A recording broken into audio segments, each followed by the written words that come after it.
All right. What's going on, everybody? I hope you're well.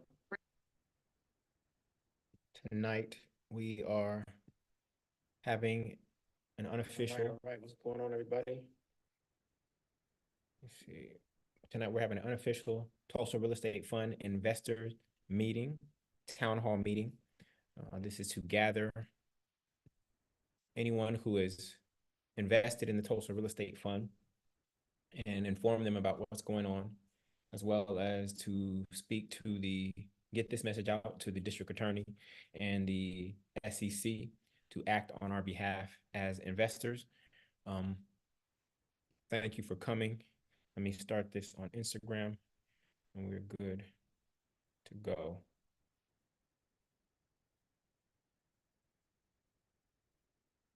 If you are an investor,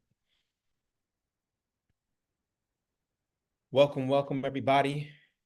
Glad that you are here. Thank you for coming on in. This is a Tulsa Real Estate Fund investor town hall. It's an unofficial town hall.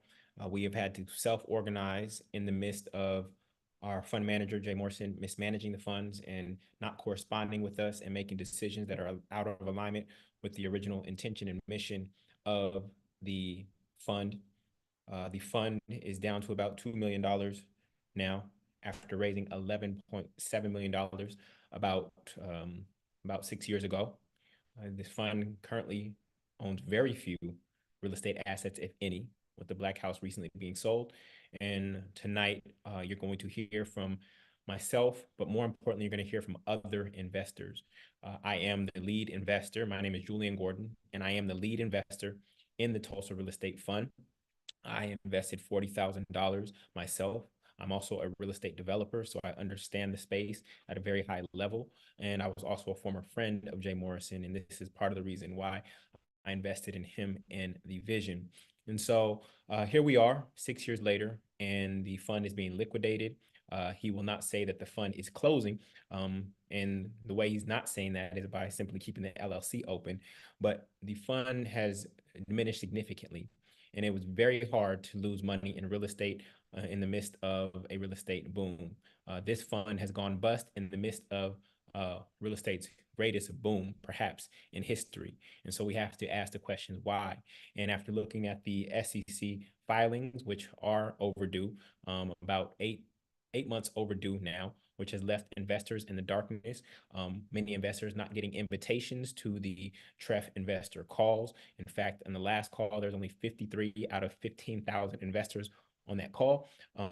I've done my own research to try to piece together what has been happening in the darkness. And we know that everything that is done in darkness will come to light. And I'm bringing it to light. And that's why we are here at this moment in time. And so, again, my name is Julian Gordon. I'm the lead investor in the Tulsa Real Estate Fund. And in the midst of this, I want you all to know that I not only do I lead two funds myself, right? I lead two funds myself, but I'm also the lead investor in 4 Black real estate developers across this country. And all of those other investments have resulted in positive gain over the similar or even shorter time periods. And this is the only investment that I've made that has ended up negative, right? There's only one way for real estate to go to zero. There's only one way for real estate to go to zero. And the way that happens, actually, there's 2 ways. The first way is to not pay insurance and literally go set fire to every property that you have in your portfolio. The first way for real estate to go to zero in the midst of the greatest real estate boom that we've ever had is to not pay the insurance and literally set your own property on fire. And even then, you still have the land. Even then, you still have the land. The second way for real estate to go to zero is to do what Jay Morrison did, which is to take a fund, not actually invest in properties at a high level, not do due diligence on any deals that were done, and then gouge the fund for management fees. And the 2 funds that I run, I have not taken any management fees. My management fees will be deferred and they will be placed until later once the fund is profitable. But he has sucked the fund dry through his high management fees, which we were happy to celebrate, being that he took the leadership to create this reggae crowd fund and to raise $11.7 million from our community. I personally felt that he should be celebrated for that. And so I was okay with the management fee, even though it is double what is traditionally due in a management fee for a real estate fund. But he has gone on to mismanage all of that money. Now there's only $9.7 million is gone. It will be unrecoverable. And there's only about $2 million left. The reason we know that there's $2 million left is because the Black House just sold as of Friday. The Black House, aka the Legacy Center, just sold on Friday for $3.65 million. And the mortgage that we know of that was on that property was about $1.5 million. So there should be about $2 million in proceeds left in the account. Now, the purpose of this video is to inspire and encourage and challenge the SEC and the district attorney of Fulton County to take immediate action and investigate the Tulsa Real Estate Fund. We can no longer delay. Now that that money, that equity is no longer in the building and it is now liquid, money has legs, buildings don't. And so we can't wait for a 3-month investigation, a 6-month investigation, a 12-month investigation. The money will be gone.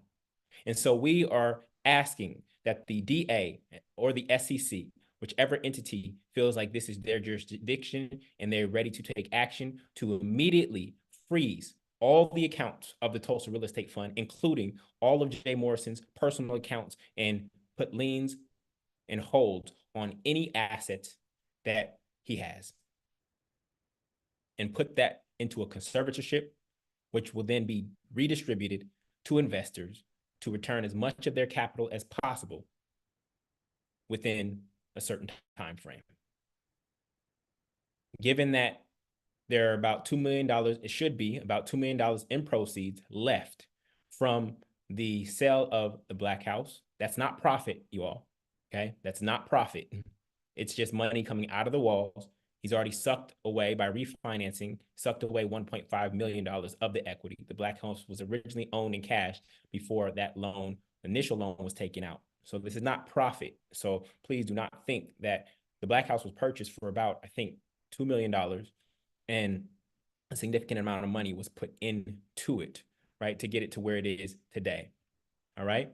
So this video and this virtual town hall meeting is to encourage the SEC and DA to take immediate action on behalf of the 15,000 investors all over the country and all over the world who believed in this particular vision, which is the Tulsa Real Estate Fund. There is no time for delay or for extensive research. All of my research is laid out at www.tulsarealestatefraud.com. That's tulsarealestatefraud.com.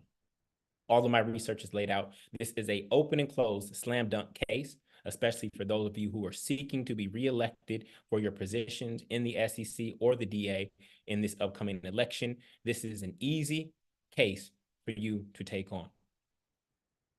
Okay. And so that's first and foremost. All right. Now, I've been covering this particular situation for an extended period of time.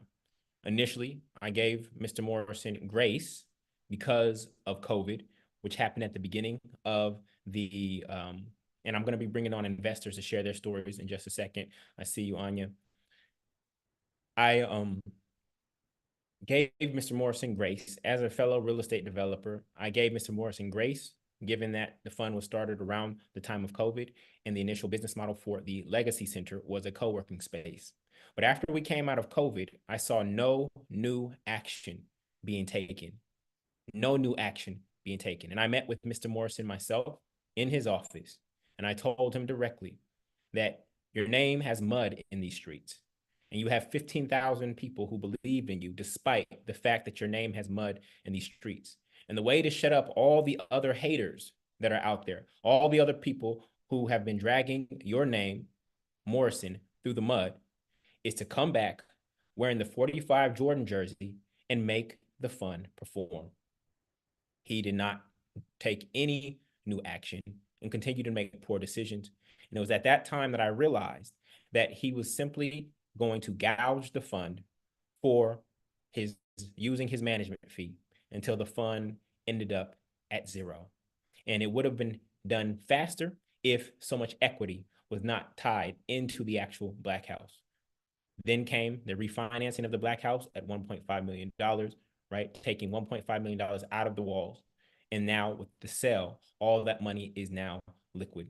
So I was able to understand his motives using the existing filings from the SEC, as well as the Fulton County Assessor's Office. And here we are at a critical moment, given that the Legacy Center just sold on Friday for $3.65 million. I do know the buyer. I do know who bought it. I have no connection to them personally, but I do know who bought it. And I believe that the Legacy Center will be in good hands, though this person has a different vision for that space than the Tulsa Real Estate Fund had. Okay. So with that, I do want to thank all of the people who have been blowing the whistle for a long time prior to me getting involved at this level in terms of social media and media as of August 2023. So you know who you are.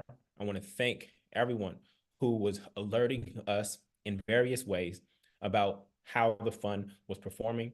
We are grateful for you. We did not necessarily heed to your information at that time. And part of the reason was we wanted to give this fund a chance. We know all the obstacles that we as Black people have had to go through in order to bring things into fruition. Even the name of the fund evokes Tulsa, Oklahoma, and the Greenwood neighborhood, and the history that is behind that. And so we were patient with Jay Morrison.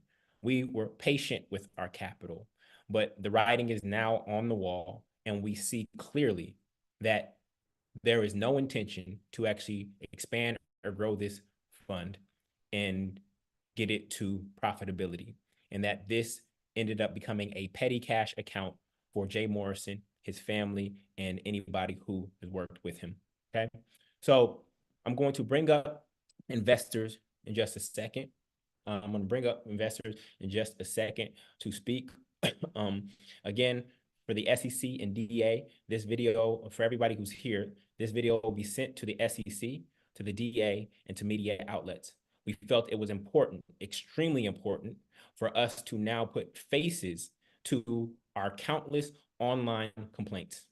We have made many online complaints using the protocols for the SEC and DA, and we, as the 15,000 investors, feel like we have been unheard in this process. The reason these institutions, the SEC and the DA, were set up were to protect the people. And when we need protection, it's like calling 911 from a Black neighborhood and them being very slow to respond to whatever our call is. And so at this point, we feel like our only option is to go to social media and to the media to garner enough attention to cause the SEC or the DA to take action on our behalf. And when we say action, we mean immediate action. I have done all the research. It is all laid out for you at tulsarealestatefraud.com. We have documented many counts of violations of fiduciary duty, many counts of violation of fiduciary duty, the most egregious being the purchase of his personal residence using the fund's money, and then quit claiming that property at 3900 DeMooney over to himself using an anonymous LLC that was created in New Mexico. We have documentation and deeds of that transaction. And that alone is a violation of fiduciary duty and warrants criminal consequences on behalf of the fund manager, which is Jay Morrison, otherwise known as Jermaine Morrison. Okay. And so we want our fund manager, Jay Morrison, to be prosecuted under SEC Rule 10b-5. SEC Rule 10b-5, which states that it shall be unlawful for any person to employ any device, scheme, or artifice to defraud or make any untrue statement of material fact or omit, like he did. He omitted the fact that he bought his personal residence using the fund's money, to state a material fact or engage in any act, practice, or course of business which operates or would operate as fraud or deceit upon any person in connection with the purchase or sale of securities. We believe that this has been an egregious violation of his fiduciary duty. For personal gain, he acted to purchase his home and then hide it from us as investors. In addition to that, he now holds the 27 acres that were bought in the midst of that purchase, and all the investors or the fund holds is the rights to develop that land. And if the fund has no money or is liquidated and goes bankrupt, then we cannot act on those rights, and those rights have no value to us. And therefore, his family, the Morrison family, end up with not only the exorbitant management fees, but they also end up with a home, which they will not foreclose on because they will not foreclose on. And they will end up with 27 acres instead of that 27 acres being liquidated and distributed back unto investors. There is no board of directors, and it is okay to start a real estate fund without a board of directors.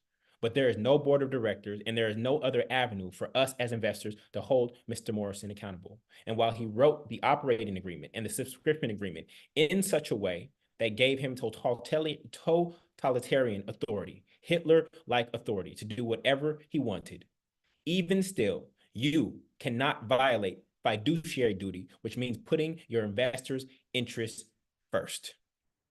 There are many actions where he did not put his investors' interests first that we have documented, going from the sale of the Legacy Center, right, to the purchase of his own home, to even his wife's use of the space for her greenlit ATL events, as well as her It's Negotiable podcast. We ask that you investigate whether any of those entities, Greenlit ATL or the It's Negotiable podcast, have made any transactions showing that they paid for the use of space of the Legacy Center to the fund and its investors. If that documentation is not there, then we know that there is favoritism that has occurred. And again, that Mr. Morrison, the fund manager, has been operating in a way that leads to personal gain for him and his family and not putting the investors' interest first. Okay. So for the investors that are here, I would ask that if you are an investor and would like to speak, please type investor. Please type investor, and I'll grab your Instagram handle. Actually, you should see a plus sign down near the comment section, and please hit that plus sign if you are an investor and would like to speak and share your story. Again, this video will be shared with the DA, with the SEC, and it will be shared with news media outlets here in Atlanta so that we can garner more attention, not just for the sake of attention, but to actually get the DA and the SEC to act immediately and expediently on our behalf. So if you're an investor, please click the plus sign below at the bottom near the comments, and I will be bringing folks up one at a time. It is time for me to get off the camera so that this is never positioned. I mean, never positioned as a Julian Gordon versus Jay Morrison conversation, but that this is me representing the 15,000 investors, right? On behalf of the 15,000 investors, since we have no board of directors. And so now it's time to put other faces to this situation and to turn our faceless online complaints into real faces, real human beings who have been negatively affected and impacted by the mismanagement, the negligence, and the violation of fiduciary duty by Jay Morrison, which has caused him to what they call blow the bag and actually lose almost $11.7 million in real estate over the past 6 years. A fund going boom in the midst of a real estate bust does not make sense unless there was actually illegal activity in intention to actually drain the fund of its actual resources. All right. So again, to the SEC and DA, we ask that you go to TulsaRealEstateFraud.com immediately. Review the 200 pages of research that I've put together and laid out for you. You don't have to do anything. And then based on that information, we ask that you freeze all Tulsa Real Estate Fund accounts. You identify where the proceeds from the recent sale of the Black House have gone. You freeze those accounts in addition to freezing the accounts of Jay Morrison and anybody affiliated with him, and taking control of the home and the 27 acres at 3900 DeMooney Road, where he resides, so that those assets can be redistributed back to investors so that we can recoup anywhere from 20 to 25% of our actual investments. We know that $9.7 million is lost. But if we can recoup anything at this moment in time, this is what we are asking for. And as I bring investors up to share their story, you will see that this is what we want as a collective, in the absence of a board of directors or any other way to hold Mr. Morrison accountable for his actions. I do want to let you know that Mr. Morrison has no intentions of redistributing that $2 million of the proceeds from the sale of the Black House to us. And the way you know is that when you go to the post where they announce the sale of the Black House, the pinned comment, the pinned comment from the Tulsa Real Estate Fund is P.S. If you or someone you know has any contacts with bank REO, asset managers, or private lender foreclosures, or any residential real estate distress portfolios, please contact us through our website with quality introductions. He intends to pretend that he is still out here looking for deals with the proceeds, so that during that time he can continue to take his management fee until those funds go to zero. It has been proven that Mr. Morrison knows very little about real estate. He may know it intellectually from reading books, right, and watching videos, but in terms of his actual practice of real estate, the practice of real estate is almost none. He has filed bankruptcy in his personal life, yet he promotes himself as the king of real estate and as a financial educator. We no longer want Mr. Morrison or Miss Morrison also to be managing or making decisions about our money as investors. And we call for the SEC and DA to immediately take action and freeze all accounts until we are clear on what happened, where the money has gone, and have have a clear testimony, under oath testimony from the fund manager about the dealings of the Tulsa Real Estate Fund, especially in regards to the purchase of his personal home at 3900 DeMooney. Also, even though it's negligible, the use of the Legacy Center by his wife on many occasions from Greenlit ATL, right, which is her film production group, and her It's Negotiable podcast. These two accounts alone are violations of fiduciary duty if the information that we have found or that we request is not supported. If there's no invoices from her to the fund, and I've already laid out the transaction on the purchase of his home through an anonymous LLC using the fund's money. Okay. So with that, I see I have quite a few people who are ready to share their stories. Again, if you are an investor, first and foremost, please share this video. Please share this video. And if you are an investor, please, and you want to share your story, and again, this will be sent to the SEC and DA and to the media outlets to put pressure on the SEC and DA to take action on behalf of us as the 15,000 investors in a moment where we have no other way to hold our fund manager accountable, where we have filed hundreds of complaints to the SEC and the DA and have not gotten response. We feel unheard, and it is time for us to elevate the conversation and be more vocal about our needs, especially with that $2 million now being liquid as cash, right? See, when the equity was in the building, it had no legs, but money has legs and it can run away very, very fast. And this is why this is so urgent and why I'm doing this tonight, given that the Black House sold on Friday. All right. So I see quite a few people who have signed up. And so I'm going to bring up the first investor right now. Give me a second. I'm going to bring up Anya first. Okay. So I'm going to do Anya, Chamblin, Joel, then Danny, then Money Chaser, and then Linda. All right. So I'm gonna start with Anya right now.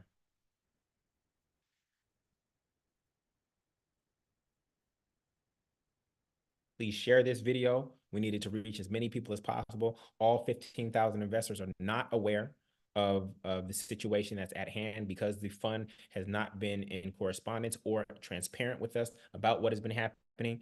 And so I want to thank all the investors for having the courage to come share their stories. One of the investors said, "I'm very happy to put a face to disgrace." Not that we as investors are the ones who are disgraceful, but what has been disgraceful is the actions of the fund manager, Jay Morrison. And it is time to show him that we aren't just this big behemoth of 15,000 names and email addresses, but these are 15,000 real people who have been negatively affected. Some of them who put their life savings on the line to invest in this vision and believed in you. We, Jay Morrison, were your biggest believers. And now you positioned us and kept us at a distance as if we are your number one haters. And all we are asking for is for you to stop business operations as the fund manager of the Tulsa Real Estate Fund, and for you to return any assets and proceeds that are left so that we can move on with our lives. All right. So, investors, don't be ashamed. I know there's people in the comments who say, "Oh, you should have known he's slimy for that." We didn't see all those videos. We didn't know. And even still, right? Even still, we invested in the right asset class with the wrong asset manager. We invested in the right asset class, which is real estate. You know me as Mr. Multifamily. I lead the multifamily movement. We invested in the right real estate, right asset class with the wrong asset manager. People say, "Oh, he should have had a board in advance." No, you do not need a board in advance. Now, was the expectation that a board would be created? Yes, but you don't always have a board in advance. You don't always have a full team in advance. And sometimes you don't have experience, full experience of a brand new thing. This was a brand new thing. You think Elon Musk had experience of Tesla before he created Tesla? No. He didn't run another electric vehicle company before he started Tesla. Okay. He had experience with PayPal, digital payments. So the experience isn't always direct. So what we believed in was the fact that he was able to pull together this Reg A crowdfund, do amazing marketing to bring us together and finally unify us in a cohesive way. But at the end of the day, while he was able to raise the money, he was not able to execute on the vision. So with that, I want to bring up Anya. Anya, how are you, sister? Yeah, I can hear you loud and clear.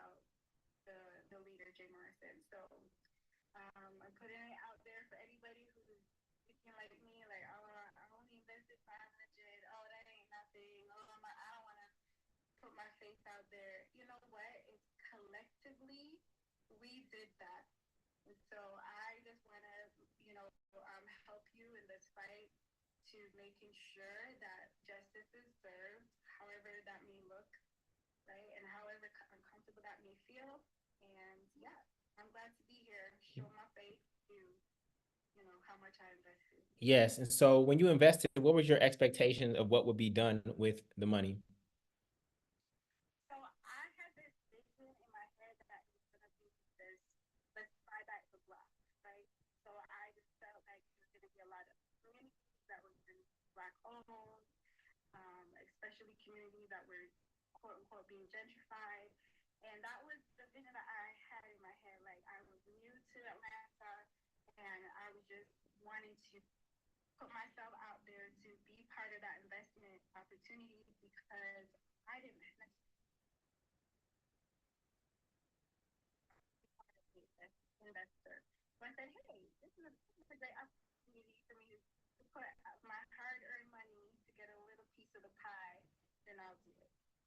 Beautiful, beautiful. And so now, given the information that I've shared with you and pulled together, what what is your feeling now, knowing that at least 80% of your initial investment is potentially lost?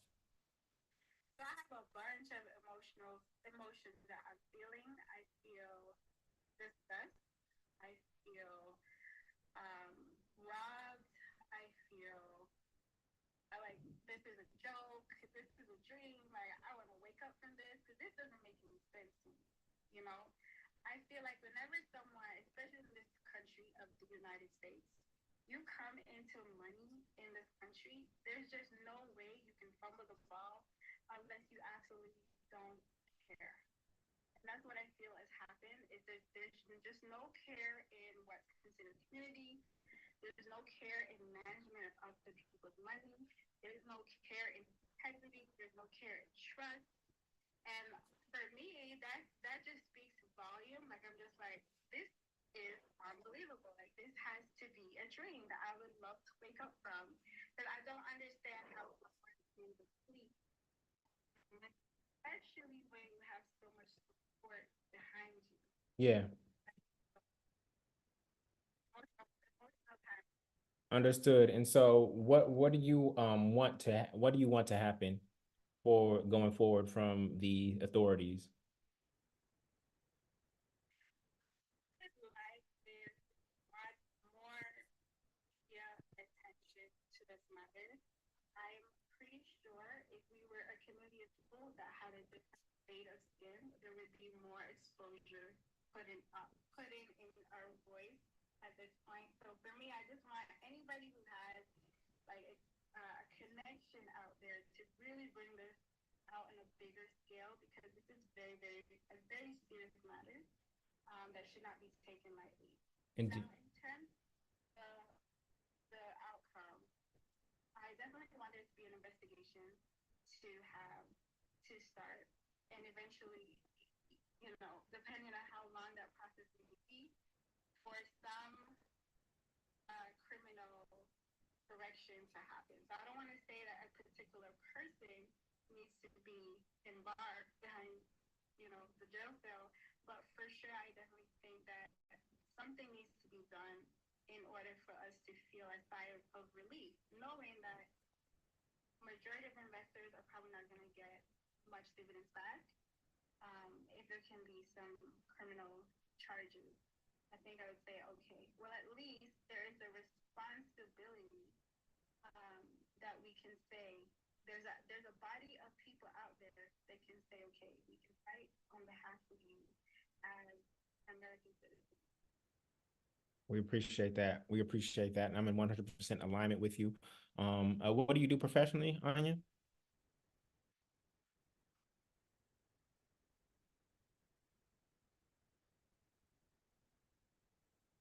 Okay, and where are you located? Okay, you're here in Atlanta as well. All right, beautiful. Well, thank you so much for your time, sister. We appreciate you putting a face to the faceless. And I'm gonna do everything in my power to get this video in the front of the right people so that they can take action as quickly as possible. So thank you, thank you, thank you. So thank you for being the face of this. Really appreciate your hard work and your passion to making sure that our voices are heard. Appreciate you. All right, beautiful, beautiful. All right, cool. So with that, I'm gonna bring up Money Chaser. Uh-oh, Money Chaser, you went away. Um, Money Chaser, you went away. Anya, I think you can hit X and I think you'll be good. Money Chaser, I need you to ask again. There we go. Money Chaser, I need you to ask again to be added. I can't bring you on until you ask again. I don't know where it went. Your initial request, I don't see it anymore. Okay. So with that, I'm gonna bring up Nigel. I'm gonna bring up Nigel. So Money Chaser, please ask to be come up again. All right, Nigel's coming up. Again, this is not about Julian Gordon versus Jay Morrison. This is not Kendrick Lamar versus Drake. Okay. This is Jay Morrison, our fund manager, versus the 15,000 investors. And it seems to be that this is the only way that we can hold them accountable by actually taking this to social media and the media. Now, this will not be decided in the court of public opinion. Okay. All we are asking for is that the SEC and DA investigate based on our research. Okay. That's all we're asking for, and that they freeze any funds until that investigation is cleared. That's all we're asking for. That we are not convicting anybody at this moment in time. We don't have the power to convict anybody. But based on our research, it looks like fraudulent behavior occurred and that there was a violation of fiduciary duty. And we are asking the SEC and DA or U.S. Attorney General's office to look into this matter on our behalf. All right. Nigel, what's going on, brother? Doing great, man. Doing great. Happy to have you, man. Tell us where you are, where you're from, what you do, and your relationship to the fund.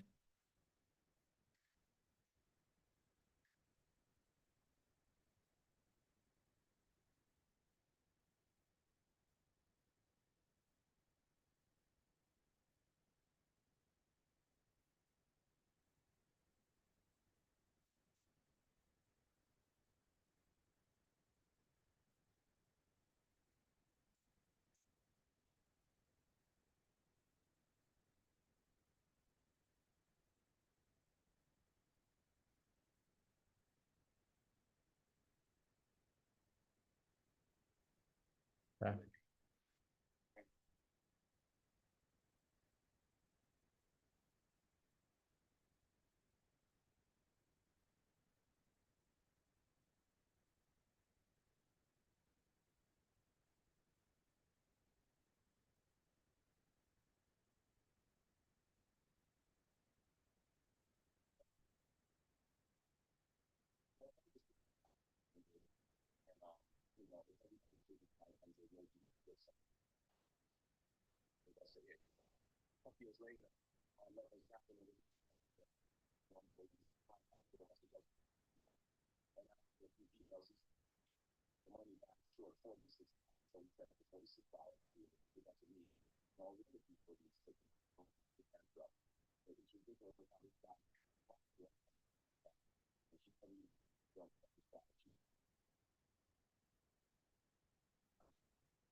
Yes.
Hmm.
Yeah. Yeah. Yeah.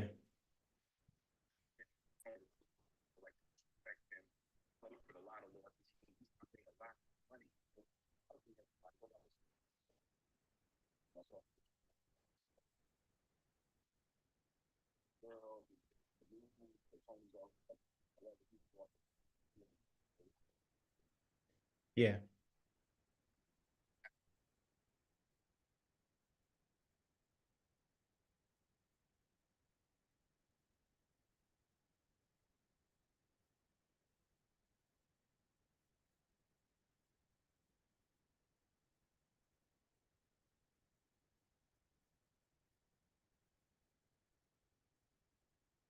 Yeah. Yeah. Thank you, brother. I really appreciate you, Nigel. And I pray that everything that you feel you have lost in this short term come back to you tenfold, brother. Yes, sir. Yes, sir. So a lot of people have asked, why don't we do a class action lawsuit? Well, guess what, family? Class action lawsuit costs money, and I do not want to ask investors for more money. Class action lawsuit costs money. You have to pay the lawyer in advance. And I do not want to go back to investors to ask them for more money. That's why we're not doing a class action lawsuit. And even once you win a class action lawsuit, then the next step is you still have to actually go acquire or take the assets. And given the slimy business practices of people like Jay Morrison, they could quickly file bankruptcy, and all of the time, energy, and money you put into the class action lawsuit is for naught. Class action lawsuits are typically for a situation where you're going up against a big company that you know is not going to go anywhere, and that this money that you're asking for isn't going to bankrupt the company, and you are going up against a company like, for lack of a better word, Apple, right? You're going up against a Fortune 500 company. That's what class action lawsuits are primarily for. All right. There have been smaller ones, but I do not want to ask investors for more money. All right. So we believe that this is the best route for us to go, and is again for the SEC or DA to investigate, to take up our case and investigate based on our research and their own research using their resources. And then two, to freeze all assets, including the 2 million that in proceeds that came from the sale of the Black House, as well as all of Jay Morrison's personal assets and any businesses related to him, including people related to him as well. All right. So this is what we are asking for. Is that clear? Is that clear? Beautiful. So let me keep moving forward, and I'm going to bring up Danny. I see Danny, Valerie, Lynn, Doug, Jeffrey, Joel, and Wanda. So let me bring up Danny right now.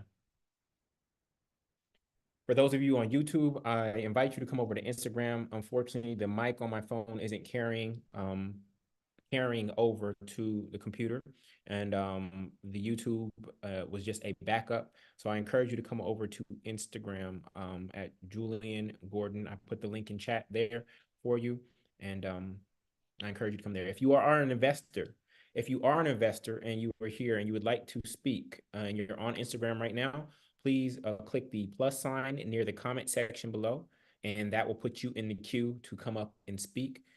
please click the plus sign, and that will let me know that you are an investor who wants to share their story. Again, this video is going to be shared with the SEC and DA to put a face to our faceless complaint, to get them to take action immediately, given that the Black House is sold and the last 2 million of our money is actually liquid. All right. So I don't know if that one, Danny has something. Danny, I hope to bring you back in a second. Let me bring up Valerie. Any investors, go ahead and click the button below. Okay, I got a few more people who signed up. All right. Valerie, how are you, sister?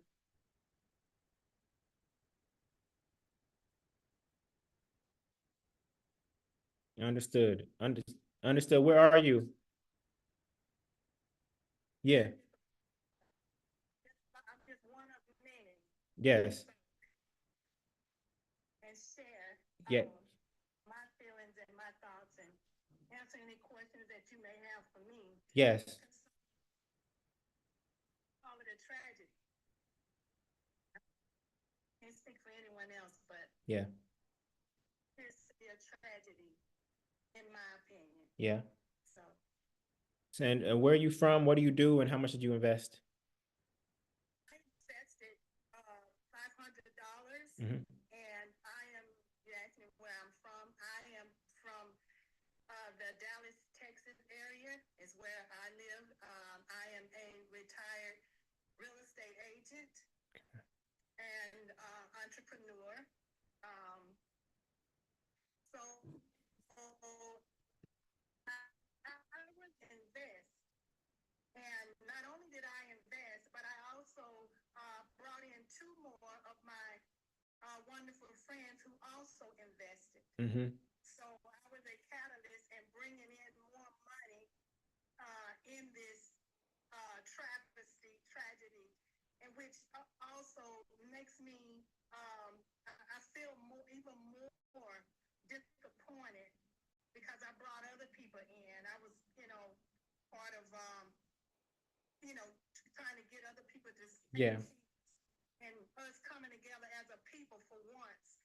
Something that we talk about all the time, and many of us have been so fearful about it. But I say in these times, at some point, we have to take a chance. So you hear all the people talk about, we should have known better. They should have known better. They know he's a crook. Everybody falls short. Many areas, many people fall short. And at some point, though, we have to, take a chance. And so this was an opportunity for us to come together collectively and show that we can unite as a people and make a difference. And it appears to me that this person has failed us greatly. Yeah, indeed. So what did you see as a realtor and as obviously a leader? What did you see that inspired you to get other people involved?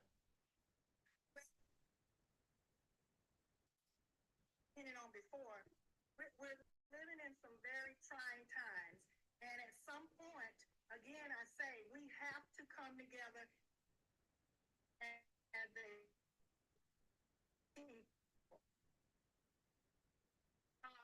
Preparing to visit Tulsa, Oklahoma, and I was doing some research on the tragedy that took place there in 1921, if I'm calling the date correctly.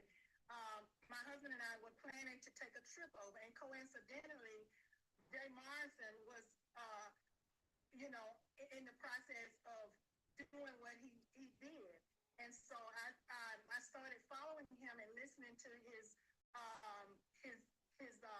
videos, and I became inspired because I was already inspired by the story of Tulsa. And so him using that name, which I think now was a trick, he used Mm-hmm. the Tulsa real estate tragedy to entice us, is what I believe. And so, just all of that just kind of intertwined and kind of got me interested. And, and I just felt like if not, if not now, when? Mm-hmm. Shall we begin to just, trust and come together and try to unite as a people and make a difference, you know, on the planet amongst each other. Yes. You know, now win. Yes. So I was just inspired by what he promised, and the fact I'm a very, you know, I love people, but my people are number one. I'm Hmm. very pro-black, and the fact that our people are so disadvantaged, I said this was an opportunity, and there was no way I was not going to jump on board um, to be a part of what I Yeah. thought was a legacy. Yes. And my husband contributed, and you know that's why we did it. Yeah. And how do you feel now that your investment is more like a donation? I'm angry. I'm saddened. Again, I'm saddened because of the opportunity this would have, you know, afforded us as a people. Um, and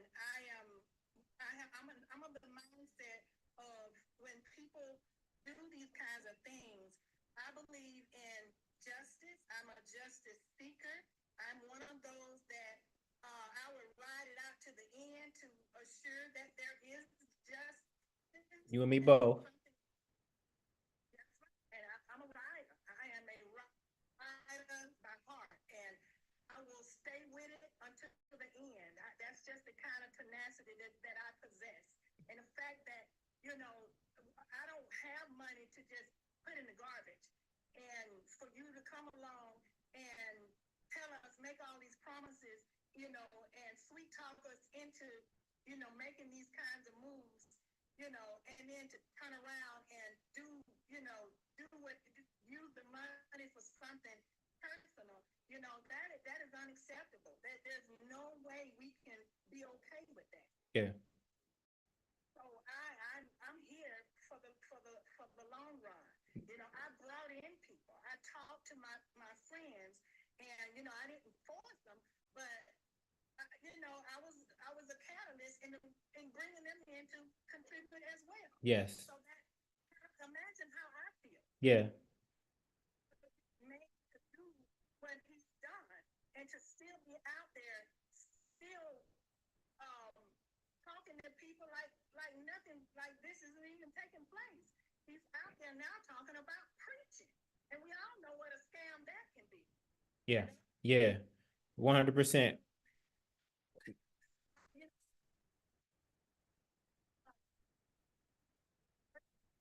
Yes, it is. It is. It is. And do you have children and grandchildren that you intended to pass on generational wealth to?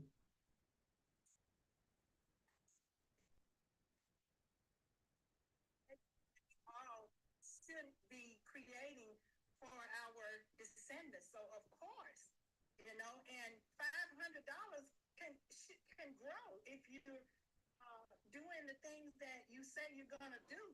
You know, and at the very least, uh, all of the promises to um, you know, create all these communities, and even if I were not um, directly affected, you know, abundantly, at least my people can be affected abundantly. Yes. You know, you Yes. know what?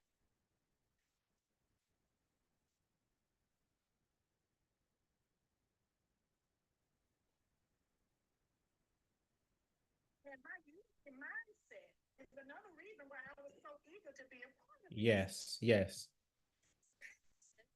And the reason I'm so angry about that, Yes. 100%. I I and that's appreciate you.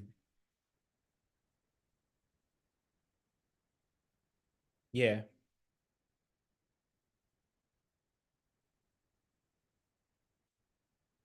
Yes.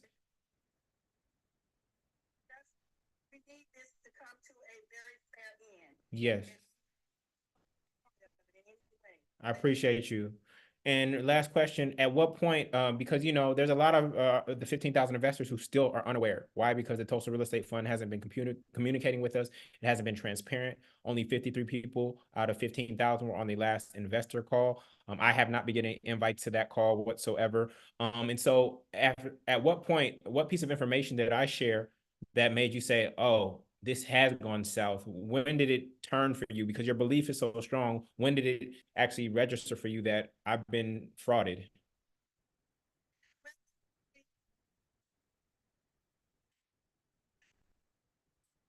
And that is also an investor, she peaked it even sooner than I did. Mm-hmm.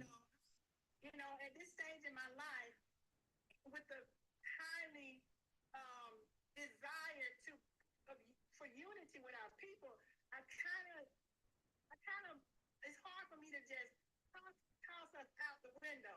I kind of want to, I kind of been wanting to hang in there. Something's got to happen for our people to come together, you know, and unify. So I kind of hung in there. Yeah. One that I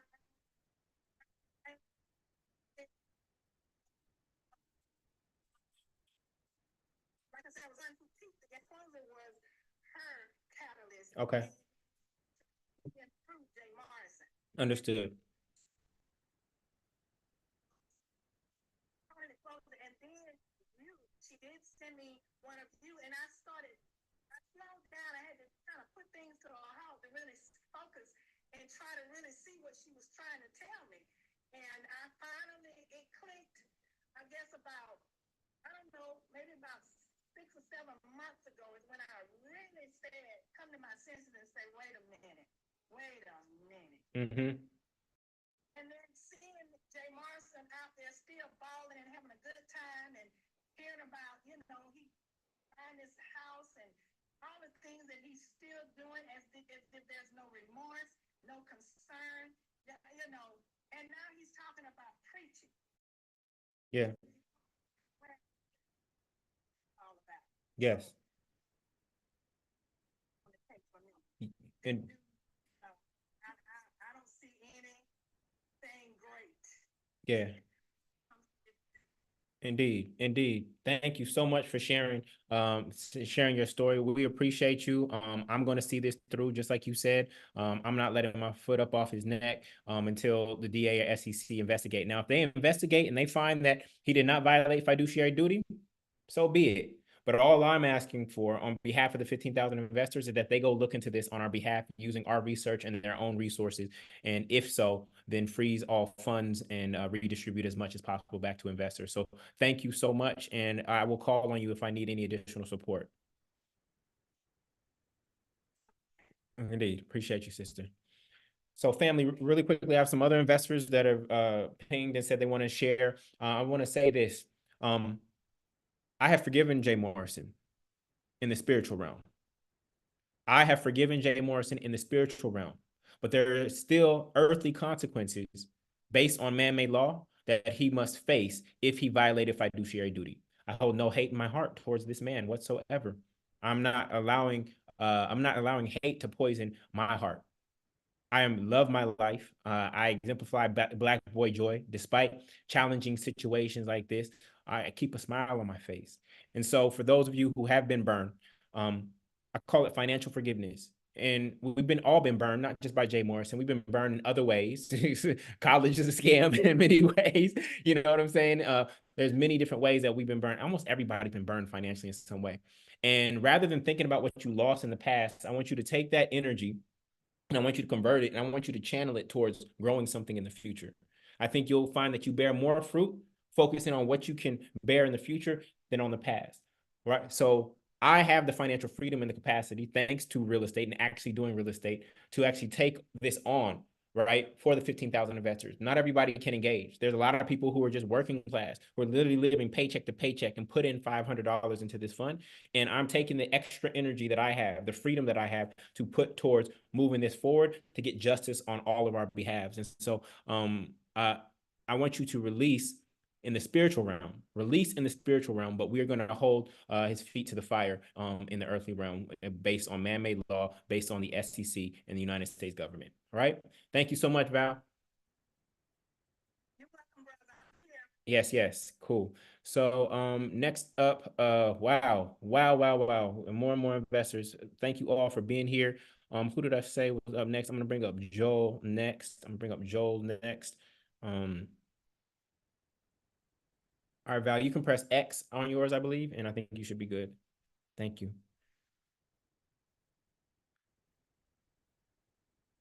What's up, Joel? How you doing, brother? Thank you for being here, man. Yeah, man. Talk to us. What's going on? Where are you? What do you do professionally? How much did you invest?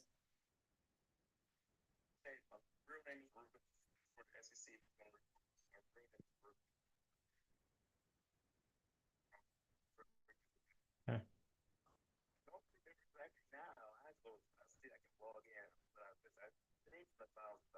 Okay.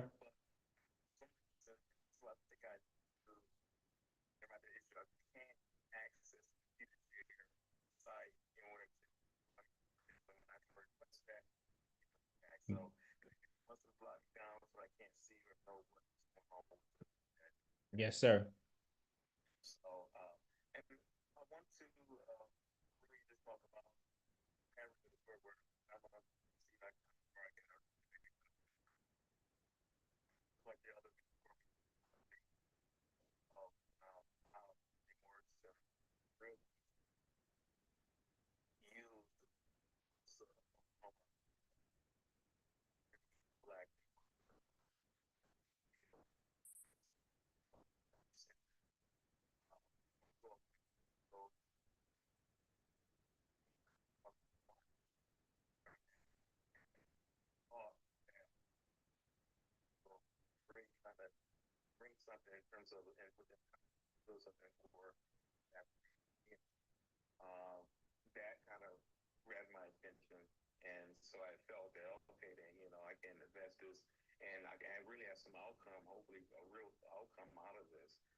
Yeah, 100%, 100%. You have children? Got you. And how old is he? Got you. And what kind of generational wealth do you want to leave behind for him? What does leaving generational wealth for him mean for you?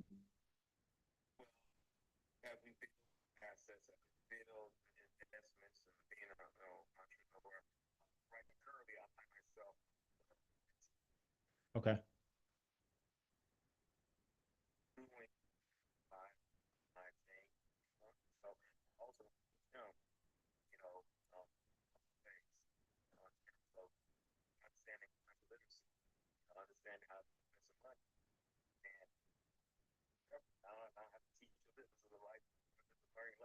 Yeah.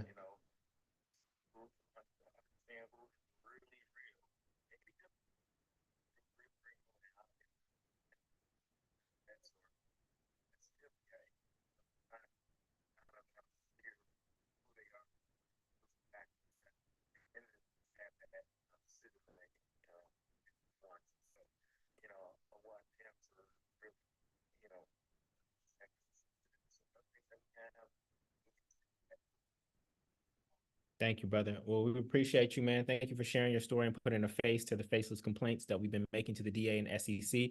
And I will do my best to keep you informed as the next steps and what unfolds. I believe that this video is going to reach the people who it needs to reach. And once I'm able to have a personal conversation, walk somebody through those documents and the research, I'm pretty convinced that this wasn't just mismanagement, because you do not need an anonymous New Mexico LLC if you were being fully transparent and transferring your personal home or buying your personal home using the fund's resources. That's not mismanagement. That's that is not mismanagement. People want to say, "Oh, he bit off more than he could chew." No, that is not mismanagement. That is strategic manipulation, and that is a violation of his fiduciary responsibility and duty to investors. And we're going to anchor in on that specific thing. That one thing alone warrants criminal repercussions. Family, Thank you. Let me know what I can do. appreciate you, brother. Take care. Peace. Yep. Let me bring up another beautiful lady to the stage. I'm gonna bring up Amon Cherie, or Wendy, coming on up now. I want to thank you for being here. Investors and supporters, I want to thank you for being here to hear this. Please share this video so that it reaches the other investors. There's no way for us as the 15,000 investors to communicate. I've had to go rogue to try to gather us via social media because the Tulsa Real Estate Fund shut down our Facebook group. And so I've had to try to piece together ways to find investors. And this has been my only avenue. It's a spray and pray strategy. I've had to email my larger email list just to try to gather people and get this information to the investors. And it really, really sucks. So I want to thank everybody who is here that is investors. I want to thank everybody who are just supporters. And I want to also thank other whistleblowers like Tony the Closer. I want to thank JT Pocket Watcher. I want to thank Follow the Paperwork. All of them have been integral in putting up the alerting us of the potential misconduct of Jay Morrison. And so I just want to express gratitude to the investors. I want to express gratitude to the supporters. And I want to express gratitude to the whistleblowers. So thank you so much for that. We would not be here without you. I picked up the torch in August. And it fell in my lap as the lead investor, as a former friend of Jay Morrison, and as a fellow real estate developer. And after reaching out to him individually to meet several times and him kicking the can for over a month, that's when I decided to do my first video in August of 2023. And from there, I've been trying to take this thing home for all of us. So with that, I want to bring up uh, I want to bring up Wendy. Wendy had already pre-recorded a video for us, but she wanted to share her story live as well. And so, what's going on, sister? How you feeling? Yes. Moncherie. Okay. It says Wendy under it. Is it? Oh, okay. Yes, yes, yes, yes. That's what I'm saying a lot. What's going on, sister?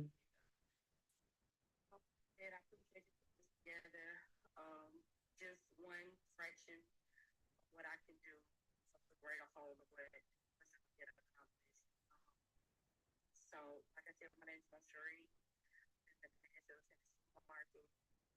How you doing? At the time that I invested, I remember the pre-marketing campaign going to Tulsa. Reminded us of what happened.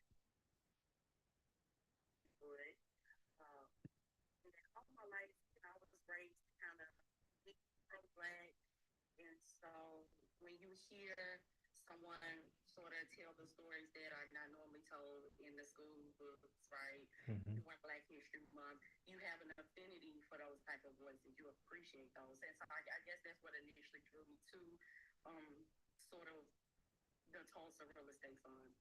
But I'll back up even more.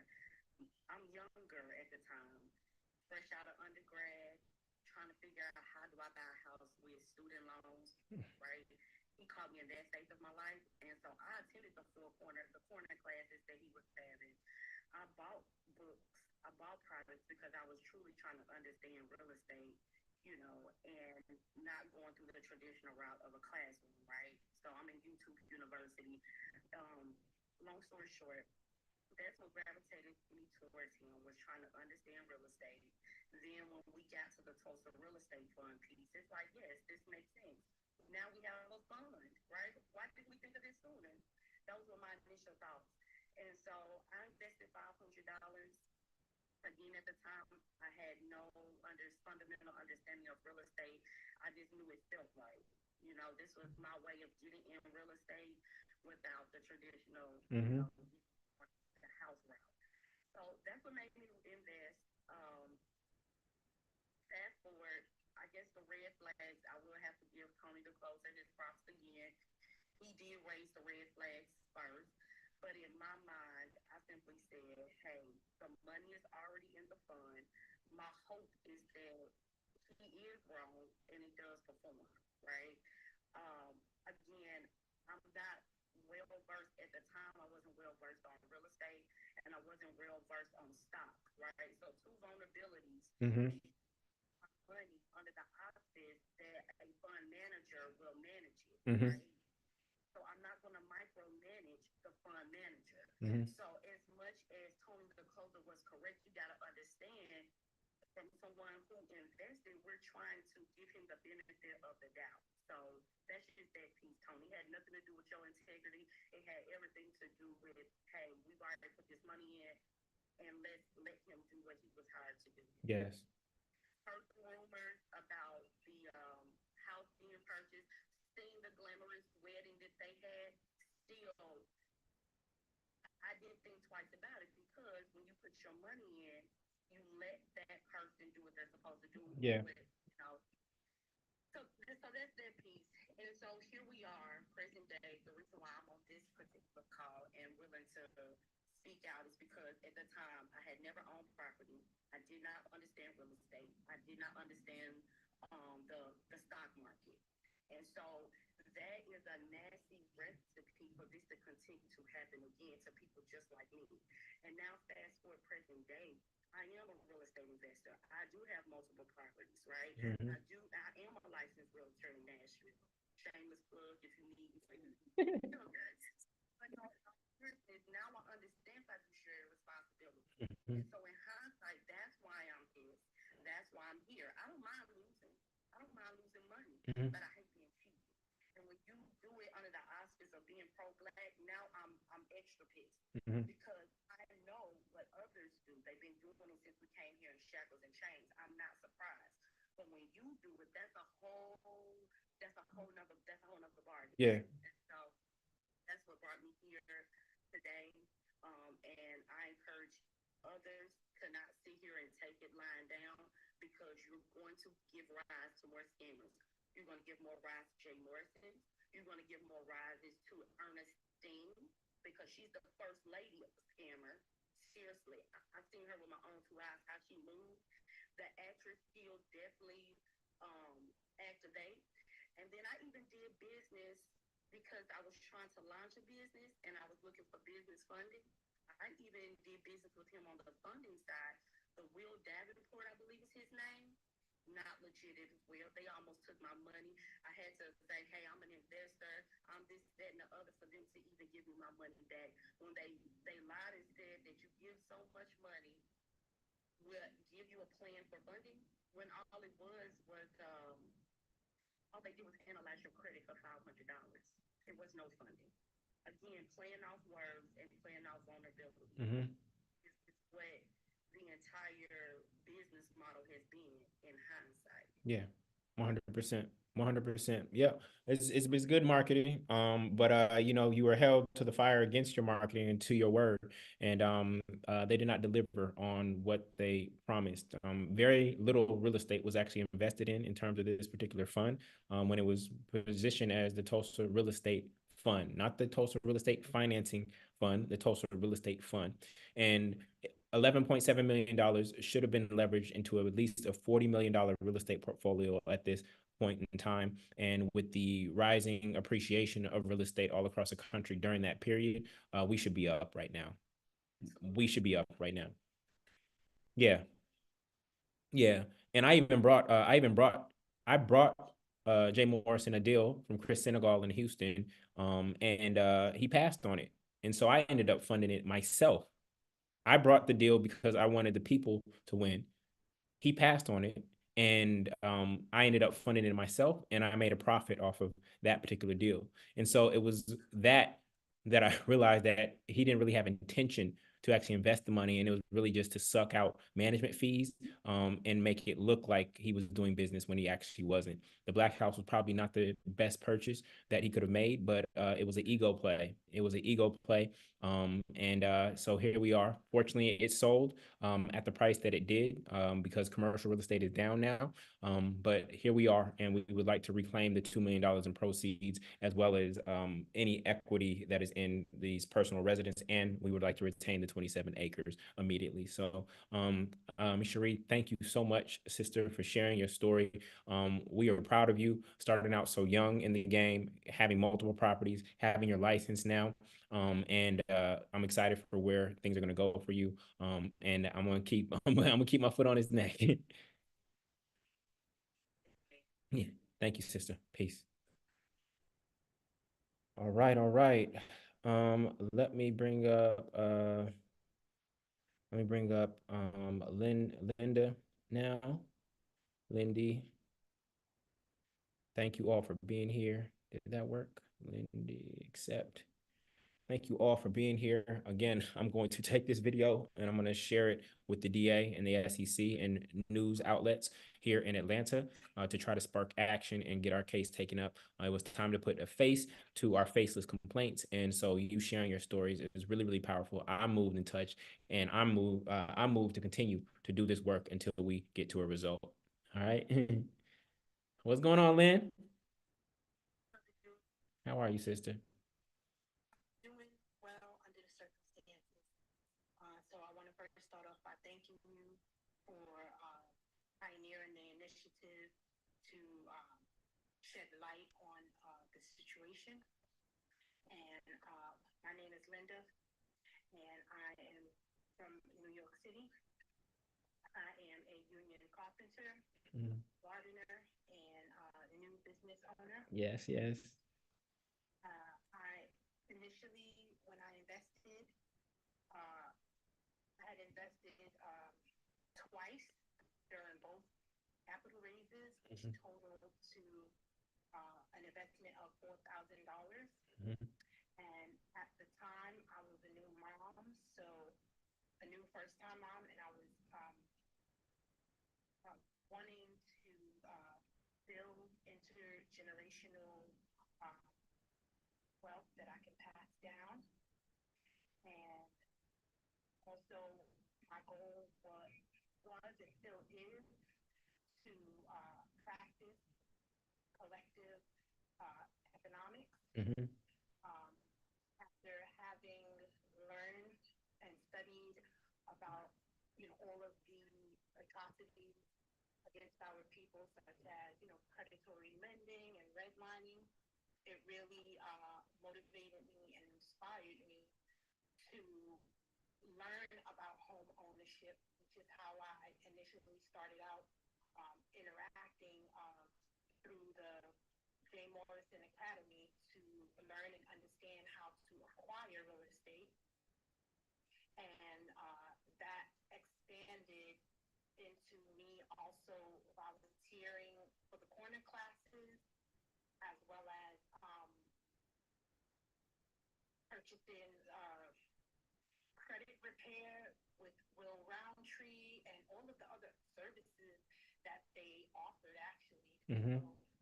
um, I invested $4,000 in the fund, but I invested so much more by way of, being a student of the academy, as well as credit repair and all those different things. And so, in addition to my time volunteering for the corner class here in New York City. Yes. So, as I stated, my purpose is to, educate myself about home ownership and also acquire uh, property. At the time, I was not uh, ready to be a homeowner, but I was inspired to invest my funds so that whomever within the community is ready, that they will be able to, I would be able to contribute to their dream of home ownership. Mhm.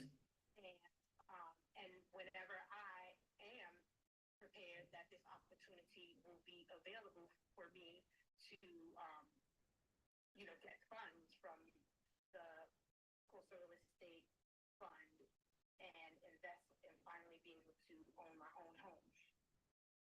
And so obviously, it is extremely disheartening to find out that this was, all a scam, that I was scammed, that I was duped because, the fund was, I, I initially wanted to invest.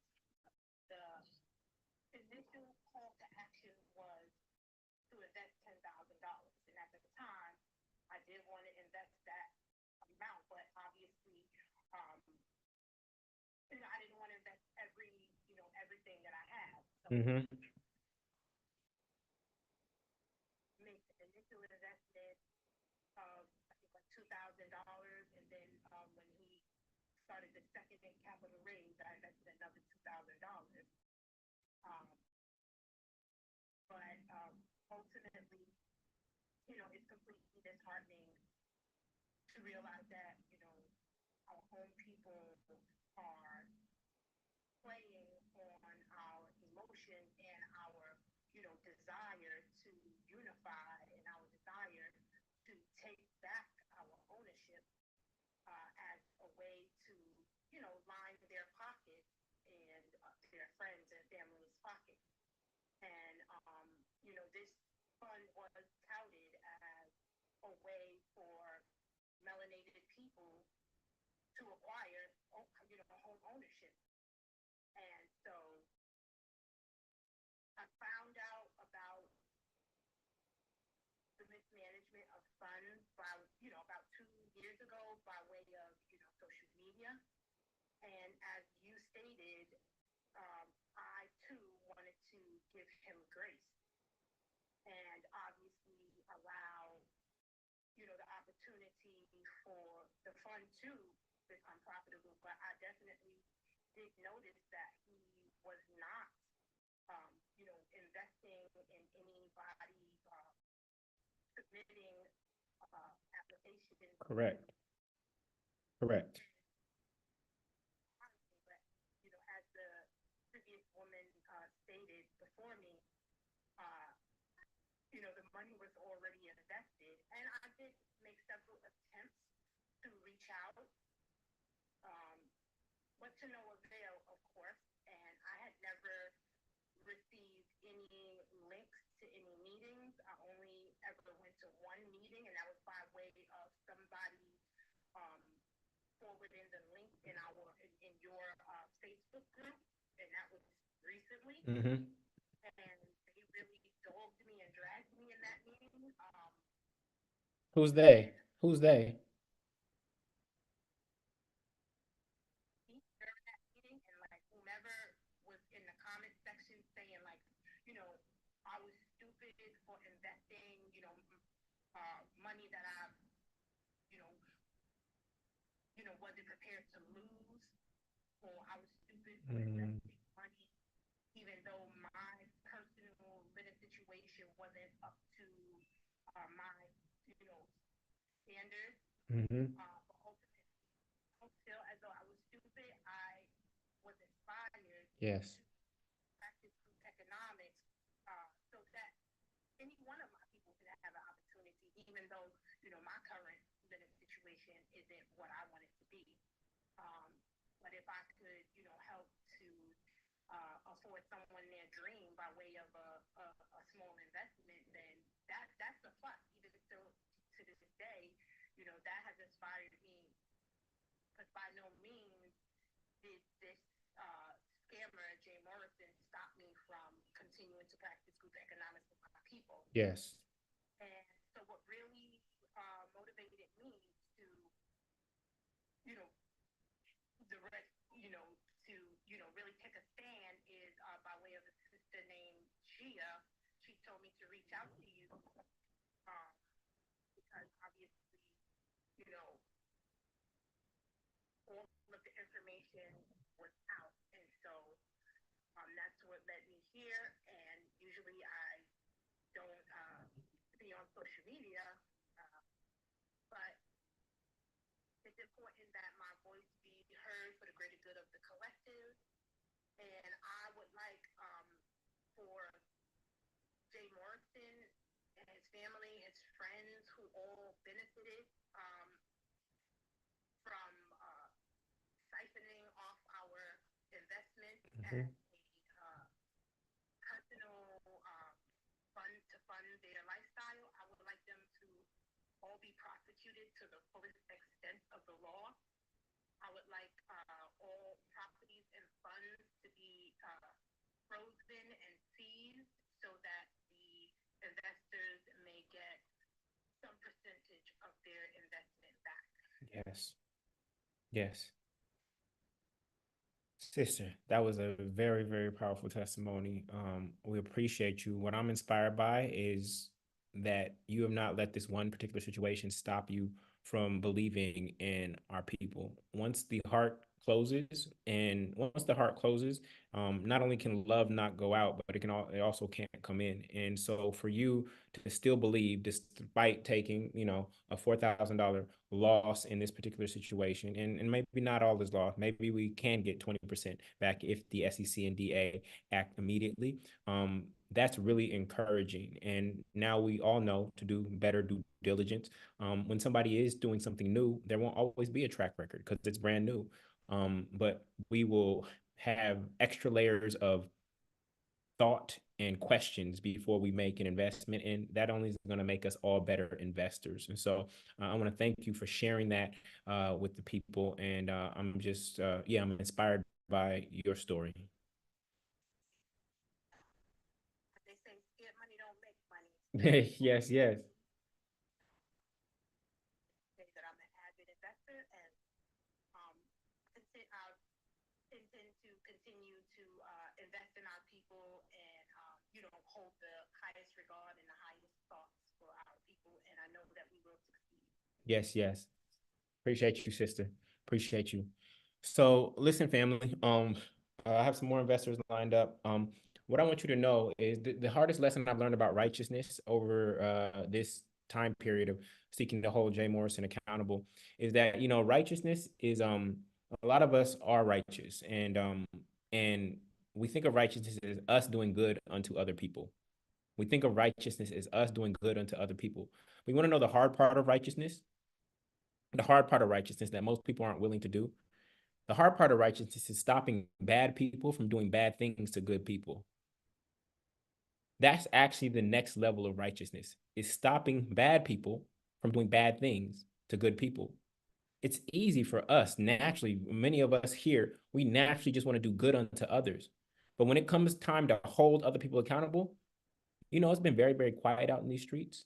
This has been a lonely, lonely road.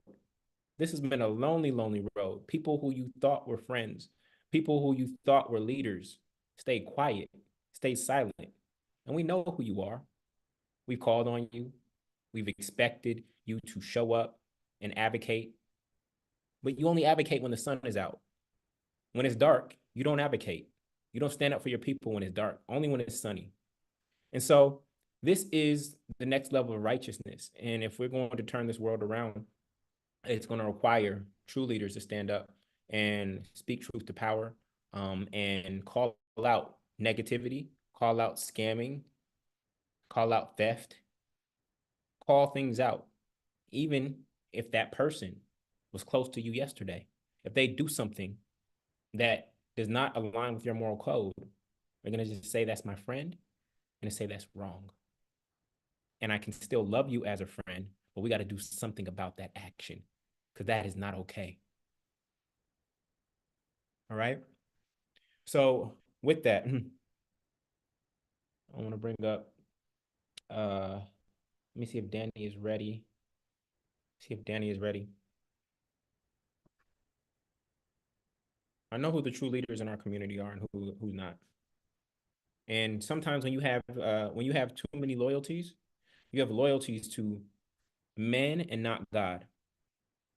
What I've learned from this is that there are people who have loyalties to men and their own self-image more so than they do to God and the people. That's a sad realization. I have no loyalties. Not that I'm not loyal, but there's no individual that I will not hold lovingly accountable if I see them doing something that harms themselves or other people. This is the space that we're in. All right. Danny couldn't come up. Let me bring up Jeffrey and then Wanda.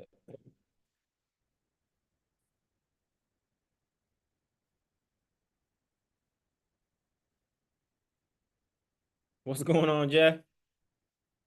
How you doing, family? Pleasure to meet you.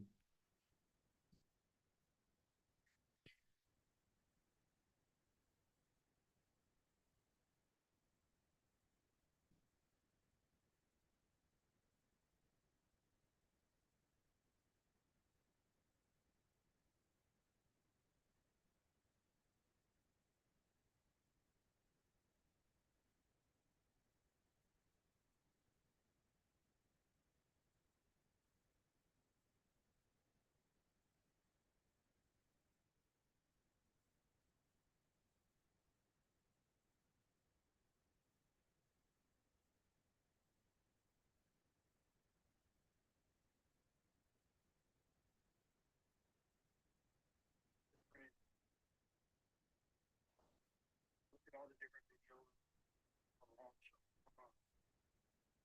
And I saw all the marketing transparency.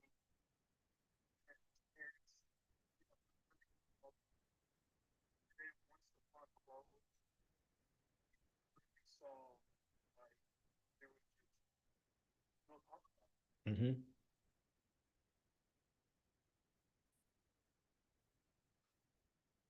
And now saying like, oh, I had nothing to do with him. I can show you 5 videos of him or Jay Morrison saying like, this is a good investment.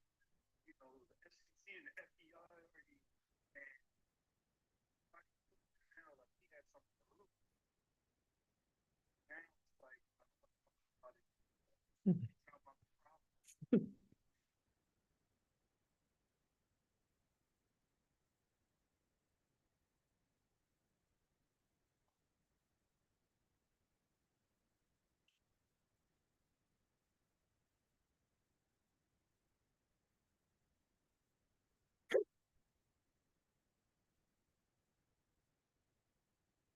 It's sad.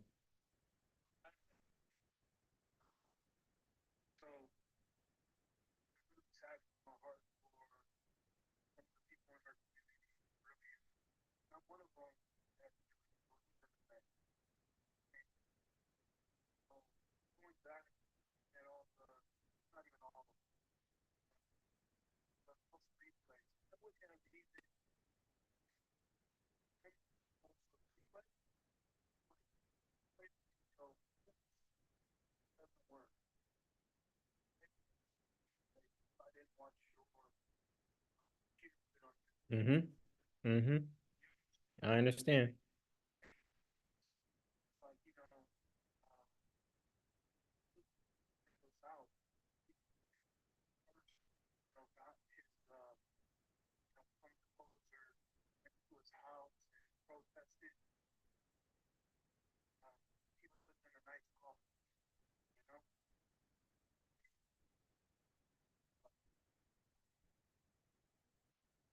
He like the people lived for years. You know, they saw the protest. Now they, the fund is closing. It's only like 90 left. Then you turn up a play, where the police, I'm closed in. I'm having neighbors, 27 neighbors around. Yeah, because the fund we have this place. We have the money to develop it. He's talking about, having the financials done. Have you noticed the financials are over? Yep.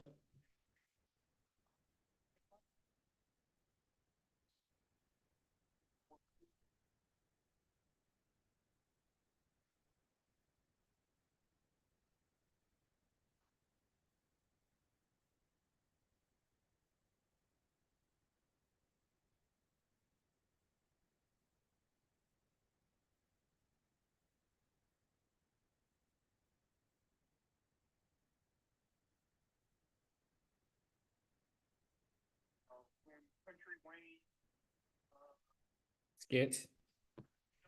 not even thinking about the fun. That's last last portion. He's not even can't find him. He put it on. Has he posted on Instagram? 2 weeks. He's been gone for 2 weeks.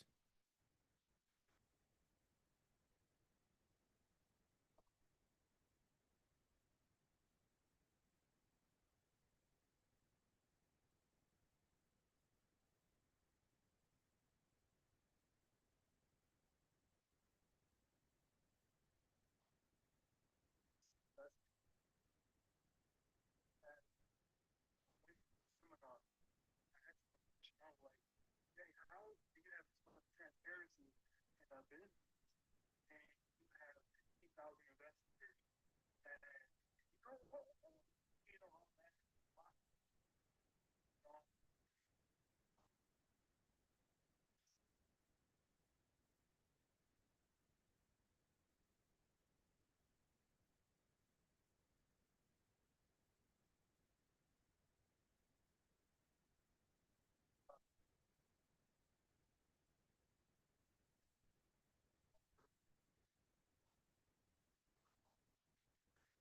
Family coverage,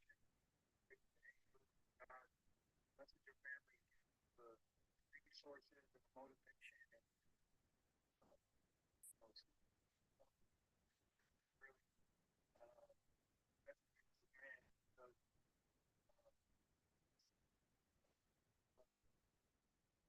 say that he's owed $1 million. Management fees. Yeah.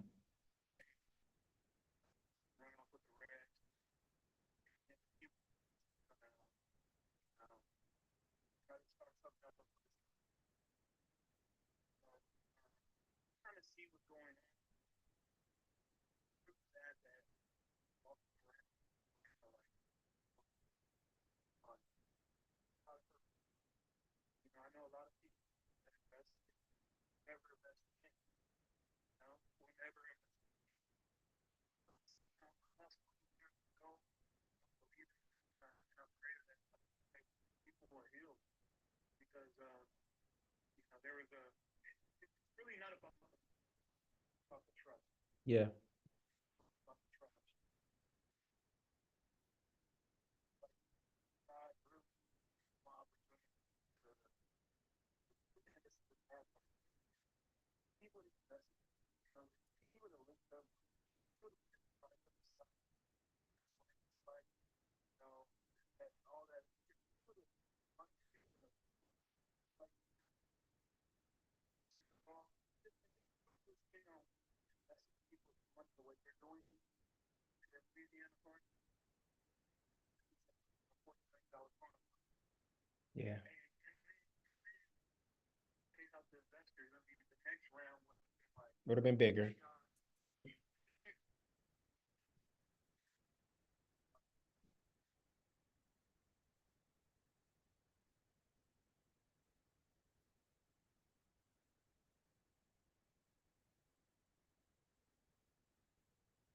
Brother, that means a lot. I'm so grateful.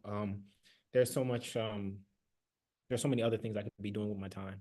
This has been a waste of time for me, but not in a waste that I'm gonna stand up for the 15,000 investors, but you know, what's a better use of my time? Trying to get back $2 million or helping my students in the multifamily movement continue to acquire multifamily real estate. I've helped over 880 people close on $350 million worth of real estate. That's a better use of my time than this, but I couldn't let this one slide.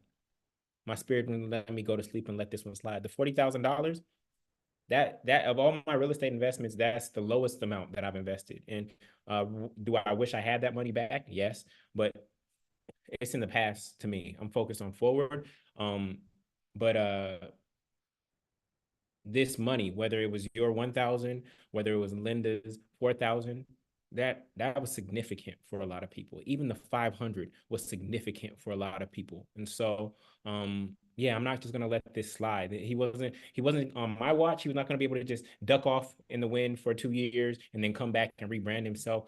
I wasn't gonna let that happen. And so, like I said, I forgive him spiritually, but there are earthly consequences, and I'm going to make sure that an investigation occurs. And based on what the SEC and DA decide, so be it. I just want them to investigate, and if we can recoup any of our investment back, that would be great. Yeah, I really, I'm gonna get off that. You know, for proper investors, like,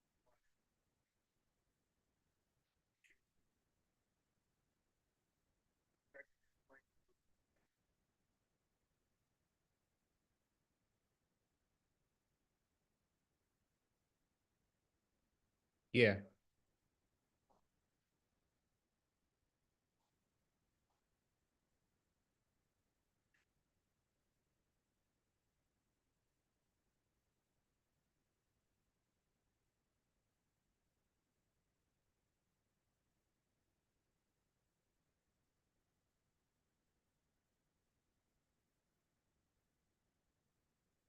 Hmm.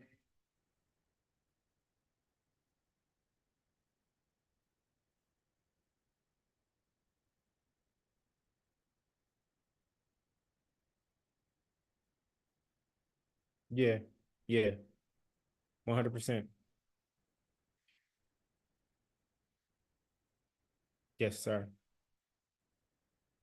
I salute you. I salute you, brother. Yes, sir. Peace. Man, man, oh man. All right. I got let me see. I'm checking the request. It's giving me this spinny thing right now. Hold on. I'm here, family. I'm here to get as many stories as possible. The more faces we can add to our faceless complaints, the better. Um, we have held over 400 people on YouTube, Zoom, and Instagram uh, for what is it now, 2 hours. And I know there's more people to share. And so thank you, thank you, thank you. Um, I do know who bought the Black House. He will reveal his identity soon. Um, it is in the Black community still. Right now, Instagram is not allowing me to accept any more requests. When I click the request button, it says um, it's just spinning, spinning, spinning. Let's see if it pops up. Let's see if it pops up. But right now, uh, I know there are about five more people who requested to speak. Can somebody try to request? Is there an investor here that can try to request to speak? And or maybe if you wanted to speak, maybe I can add you. Let me see. I can add you. Yes. Type investor if you want to speak, and I may be able to add you manually. Type investor.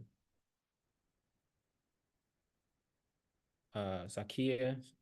It won't let me request a live either. Okay, so let me try to get Zakia V. Zakia V. Let me try to add her manually. Zakia period V. Was it? There it is. Invite. Zakia, I'm trying to add you manually. See if you get a request.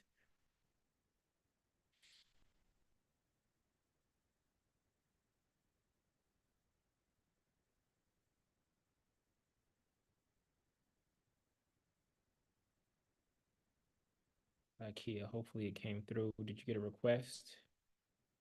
Otherwise, I can go after say CCD CC Day sings. Add as moderator, go live with CC Day. Let me try to go live with CC. Hmm. CC, did it come up for you? All right, family. So for Instagram, it looks like in order to bring more people up for whatever reason, I don't know. I'm gonna have to restart the live. So give me 20 seconds. I'm gonna restart the live and we'll keep on going. I'm here. I'm here, family. I want to get as many stories as possible to the SEC and DA. So I'm gonna restart the live on Instagram right now. Okay. So go back to my page at Instagram.com/. Julian Gordon, and I'm going to restart the live. Just keep refreshing, and I'm going to restart the live. Okay, so let me close this one and save it, and then I'll restart. All All right. I'll be back in just a second. Share. Share.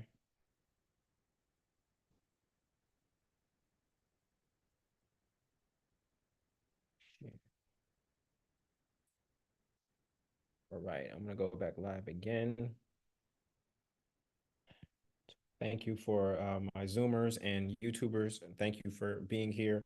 Sorry, the interviewers or the investors. Tulsa Investor Town Hall. Sorry, the audio isn't transferring from the phone to you all as clearly, but hopefully you're still getting the gist of everything. All right. You can jump over to Instagram if you have Instagram. And just want to say thank you for being here.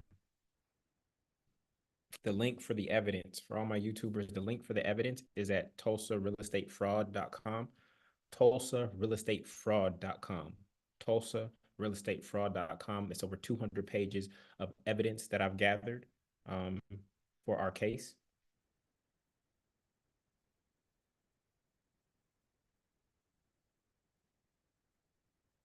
Okay.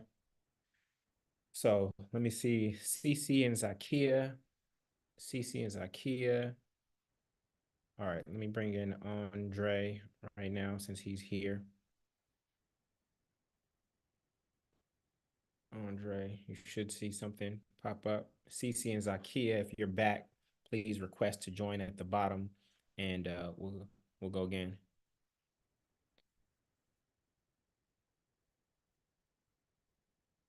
Andre, did it come through?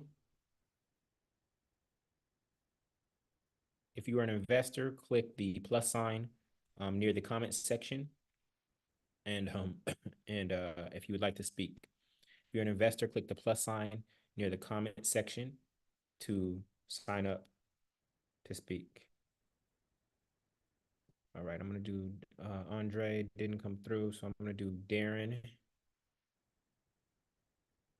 Darren, it should come through.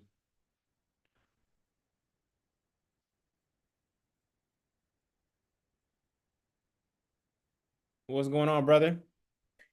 You sideways. We seeing you like this, man. There we go. There we go. All good.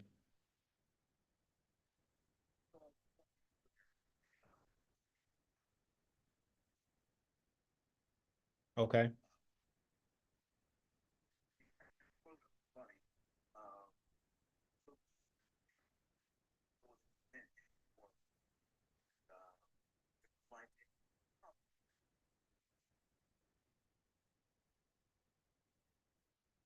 No, I don't. But I just want to be mindful. If I want to be mindful, you can DM me, but I got to get investors on to share their story. All right, cool. I'll catch you, brother. Thank you. All right. Let me see. Andre, I'm gonna try you again. CC and Zakia, were you able to make it back? CC and Zakia, if you were able to make it back, please click the plus sign. Any investors, click the plus sign below near the comment section, and that will put you in the queue to speak. So Andre, I tried you again. I'm gonna move forward. And I'm gonna bring up Prophet, John Reynolds. Prophet, you are coming up now. If you're an investor, please click the, okay, Zakia, go ahead and click the plus sign. Prophet, what's going on, man? I'm doing well, man. There go that smile. What's good? Man, I'm over here fighting crime, man. I didn't never expected to be doing this, but here we are.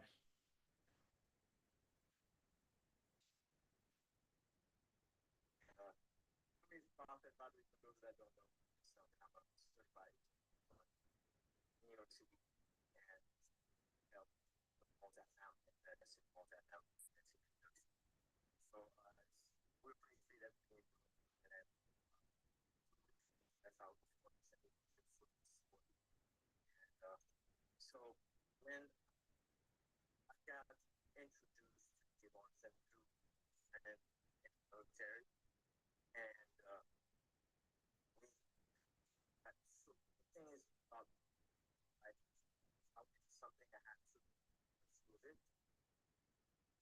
forgiven and they received it.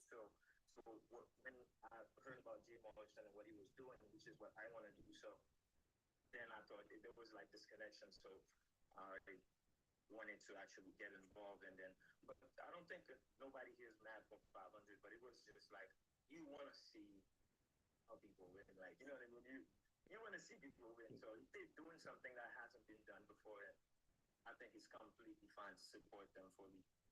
So it was interesting just to start this. So I started doing my homework. So, but I don't think we're bad because some people just, it's $500, but accountability is very Mhm. is one of our issues here in our community where we don't hold each other accountable. So I think through that we're gonna go a lot stronger, and I don't think we're gonna stop either.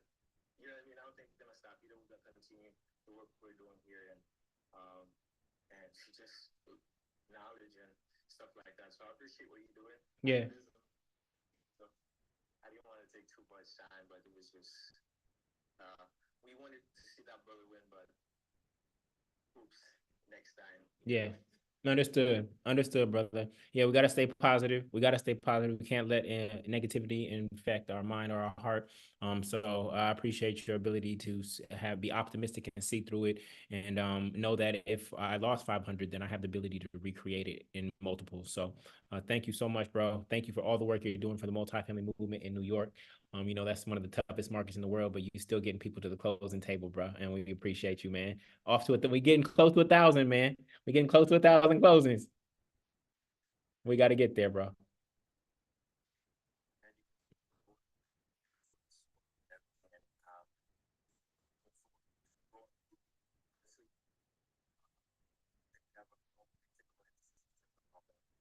Yeah, 100%. Appreciate you, bro. Yes, yes, 100%. So, let me see. Let me see. Oh, there goes IKEA. Um, it's IKEA. There you goes IKEA. You should be coming up.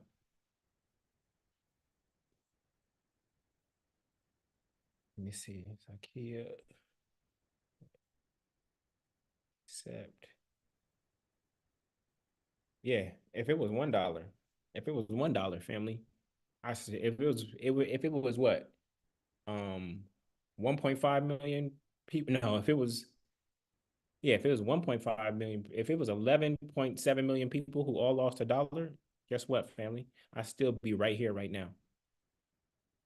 If it was 11.7 million people who all lost $1, I'd still be right here right now. It is not about the amount of money. It is about accountability and trust and community development. Okay. So I'm saying it again. If it was 11.7 million people who all lost $1, we're all robbed for $1, guess what? I would still be right here. It's not about the money. It's about the principle. All right. So IKEA, is it working? Let me see. Let me try. Uh, Alicia. Come on. There we go. Oh, it's IKEA joined. Okay, beautiful. What's going on, IKEA? It worked. Good, good, good. Beautiful. I think Alicia's gonna come up here too. It's fine. Let's make it a party. I accepted both of you. I accepted both of you. I think she's gonna come up here as well. So go ahead, Zakia, talk to us. Where are you? What do you do? How much did you invest? And what do you just feel about this whole situation? And what do you want to happen? My background is in insurance. I was an insurance agent for about 7 years. And I started dibbling dabbling into real estate in around 2013 because I wanted to buy my first house, which I did, and then I wanted to buy more property. And so I didn't, I kind of studied it here and there because, of course, I had a full time job and family. But I came across Jay Morrison in about 2017. And it was just looking for information, trying to learn. I even took real estate classes. I even studied the real estate book that you take to get your real estate license. And I was trying to learn and understand everything before I just jumped out there. And when I came across Jay Morrison, I pretty much it was emotional. It was all, because I'm real pro black. I'm very let's stick together. Let's pull each other up from our bootstraps. Let's repair all the damage that's been done for our people. So nobody's going to do it but us. So let's get together and do it. And so, I didn't really buy his courses. I was actually going to buy his courses back in 2017, but something just said, no, don't buy them. Just sit back and watch. Let's just see what results he can produce. And then fast forward to 2018, he started the Tulsa Real Estate Fund. So, I'm a real big Black history buff, so I knew exactly what he was talking about. And I was like, this is a great idea. Like us coming together to invest together it's an amazing idea. I was still trying to figure out how to get my friends together to buy property together. So, I'm like, hey, he's trying to get a whole bunch of people from around the nation to do it. Why not? So, and this in around 2018, I really started trying to get my credit together, save money in the bank. I just did $500 because I was still watching him from the sidelines. I wasn't going to give him a whole bunch of money. And then fast forward, I ended up joining another real estate group called Renatus. I don't know if you've ever heard of these. No, I haven't.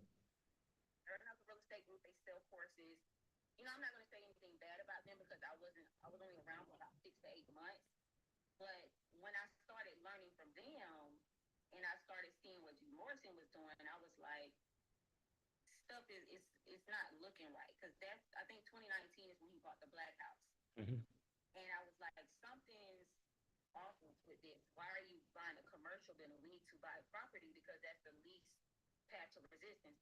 That's to invest into a 3-bedroom, 2-bath home. Everybody in real estate knows you're almost guaranteed to make money.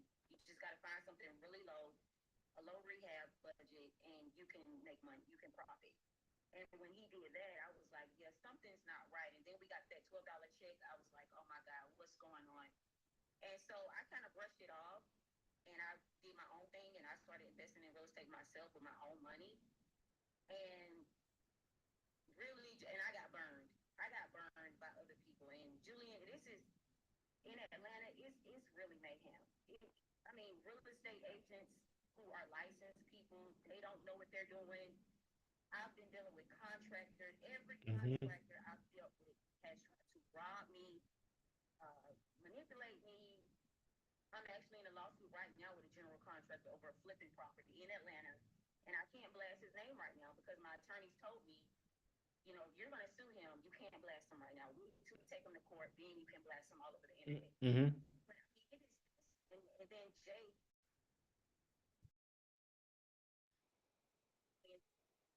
JT Pocket Watching, Tony the Closer. I finally caught wind. I finally looked at all of the data that they were showing. I looked at all of the how to read an SEC document. And I'm like at my wit's end. I'm like, these guys, on top of me being robbed by a general contractor trying to flip a property, I'm like, these guys, I'm at my wit's end with this. Yeah. Like, trying not to, tell people to be violent, but these guys are out here. Like I'm so glad, Julian, you're doing this because I wanted to hurt somebody. I wanted to really hurt somebody. But the only thing I was like, no, I have children. These people have children. Let me just think about the children. Because the children are the only thing that are saving these guys right now. Because if I didn't have children, if they didn't have children,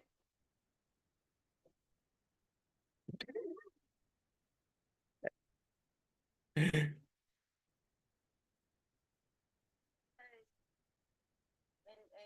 people, I just want to tell you people out here, vet all these people, vet these real estate agents, vet these general contractors, especially vet these people saying they know they can mentor you. Because the guy who's a general contractor, he also says he's a mentor. He said he'll teach you how to flip property. He'll teach you how to analyze data and see if it's a deal or not. He's doing the same thing, and I'm down for whatever you guys want to do. You guys want to go to the SEC, go to DOJ. I'm down. You guys want to go to the Mooney Road in College Park. I'm down for that too. Do a picket with signs. Call the police. Have the police out there. I'm I'm down for all of this stuff because this has to stop. Yeah. It is straight mayhem out here right now. Yeah. 100%.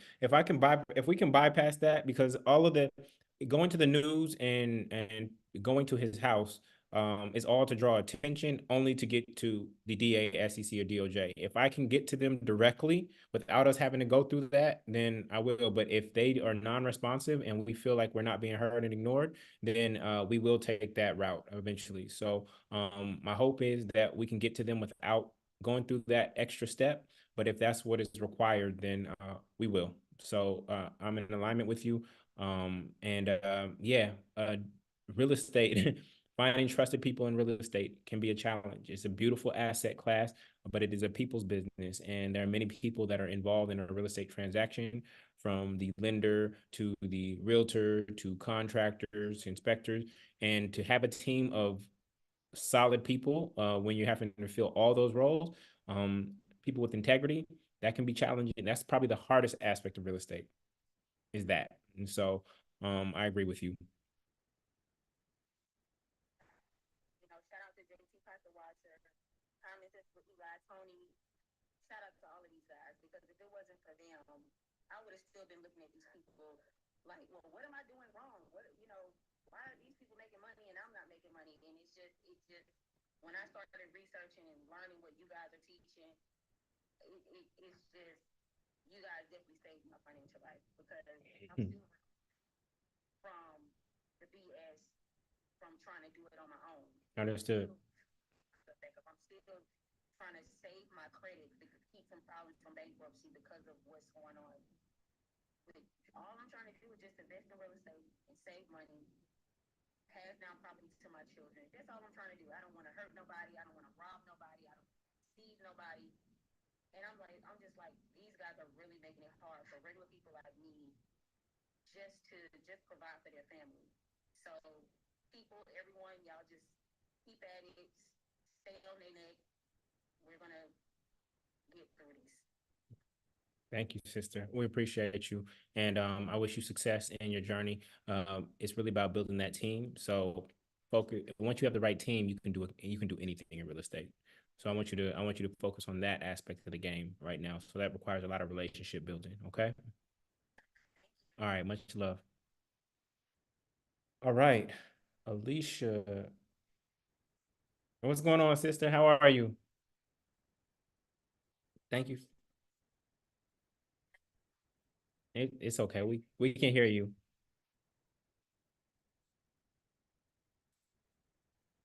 It's a travesty. You know, I'm out of New York City. I did invest $1,000.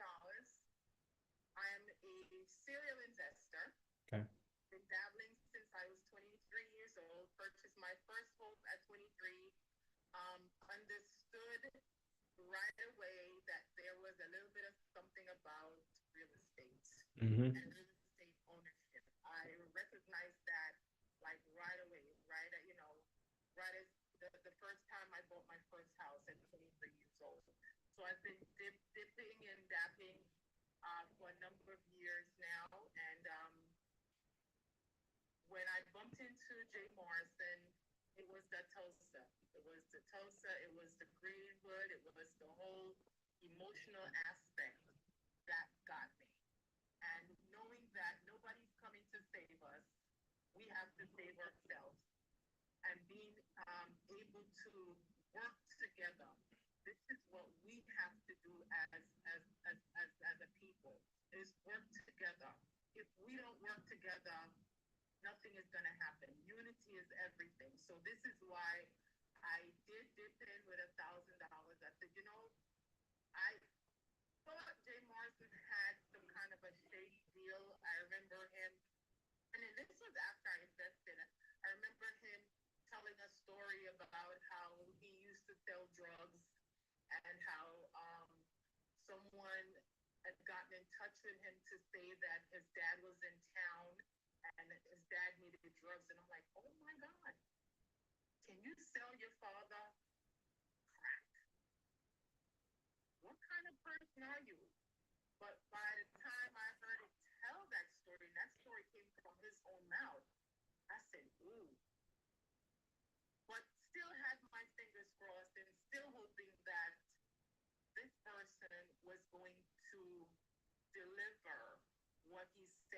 going to deliver as far as getting Black people to come together, to work together, to pool our money, to invest, to build wealth.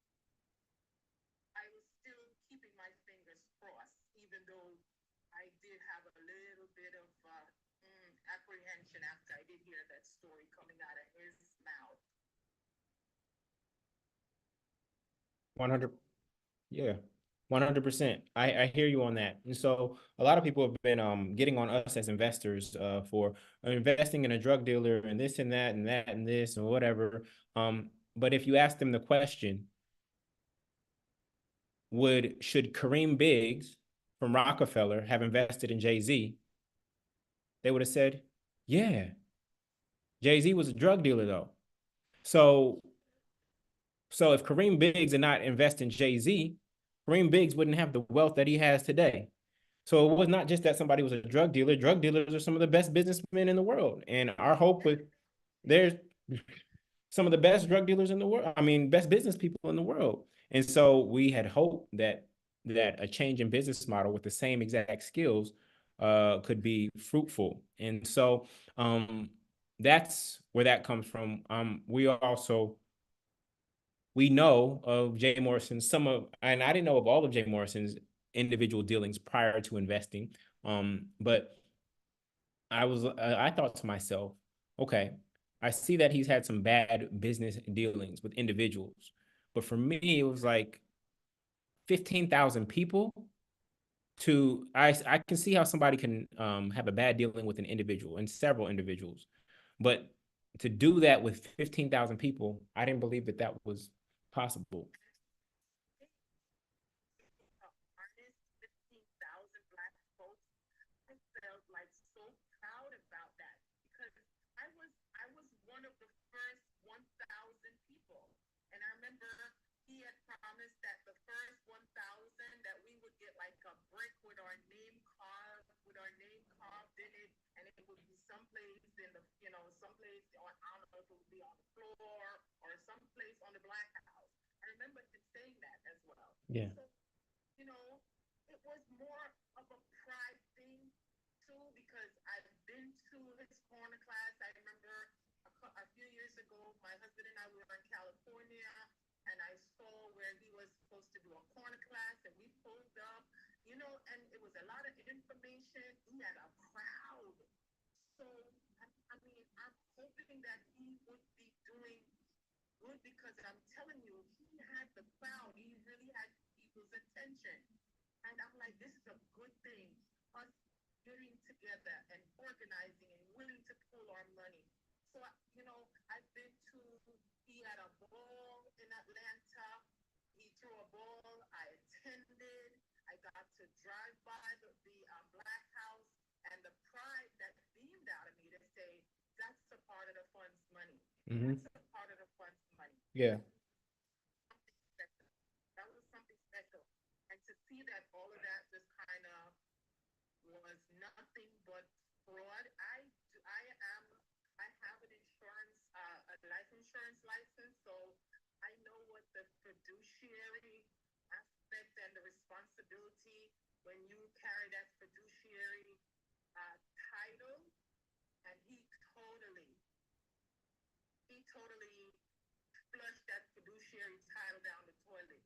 And with that, I'm hoping that the Georgia DA really look into this property that he's living on with the 27 acres. That property needs to be seized, liquidated, and investors need to, get their monies back. As an investor, I know that not every investment is going to pan out, but in this aspect, we were robbed.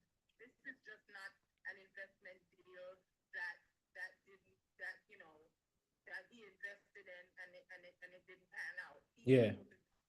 Yeah, 100%. And going back to what I said a second ago, it's one thing to know that somebody did bad dealings with individuals, and but then when you know that the investment structure is secured and verified by the SEC, you think you have another layer of protection and accountability. It's not just you dealing with a person that you met, right? And you having some notarized agreement or it's just a handshake. This is supported by the SEC. It's a type of fund that was sanctioned by the SEC. And so now that we're calling on the SEC, go ahead. Yeah, so now that we're calling on the SEC and DA to hold him accountable for his actions and potentially violating his fiduciary duty, and we're not getting a response, that's very disheartening. And to be honest, the accountability falls back on them. And at this point, because they are the ones who um, no, not to say that, I want to be clear, not to say that we don't have any accountability as investors. I don't want to, that's not what I'm saying. But if you created a model that somebody can use and based on them working within your guidelines, fiduciary duty, not doing things for personal gain, if we as investors feel that somebody has used a type of fund that you have approved of and they are violating, you should be holding them accountable if enough investors have submitted complaints.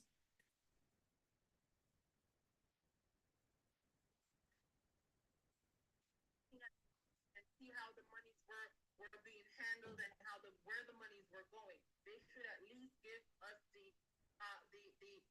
an investigation. Correct. Correct.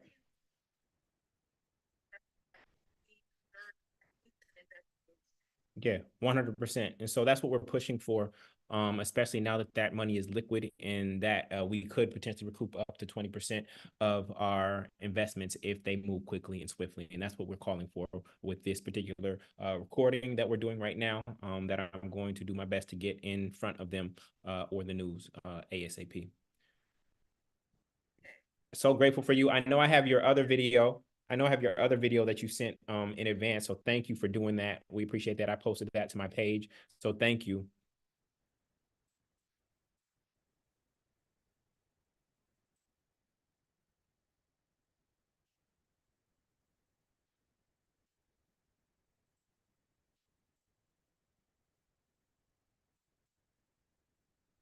Indeed. Indeed. I appreciate you, sister. So much. Thank you for all you're doing. You're welcome. Peace. Yes, yes. All right. I have two more, family. I have two more, and then we're gonna close out. And so I just want to thank everybody for being here. I'm gonna bring up Ann Wilson, and then I'm gonna bring up Bobby Williams, and we're going to be out for the night. All right. So let me bring up Ann. I have started several funds, the Buyback Baton Rouge Fund, and then the Multifamily Movement Tiny Home Investors Fund. So I raised $8 million using the um, similar Reg CF crowd fund, sanctioned by the SEC. So I've raised money myself already. All right. Let's see if Ann comes up. 5, 4, 3, 2, 1. All right. And then let me see if Bobby comes up, can take us out.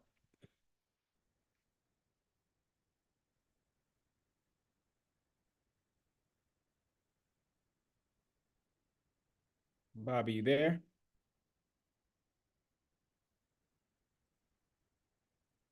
Hello, Bobby. All right. Bobby's not working. All right. Bobby there?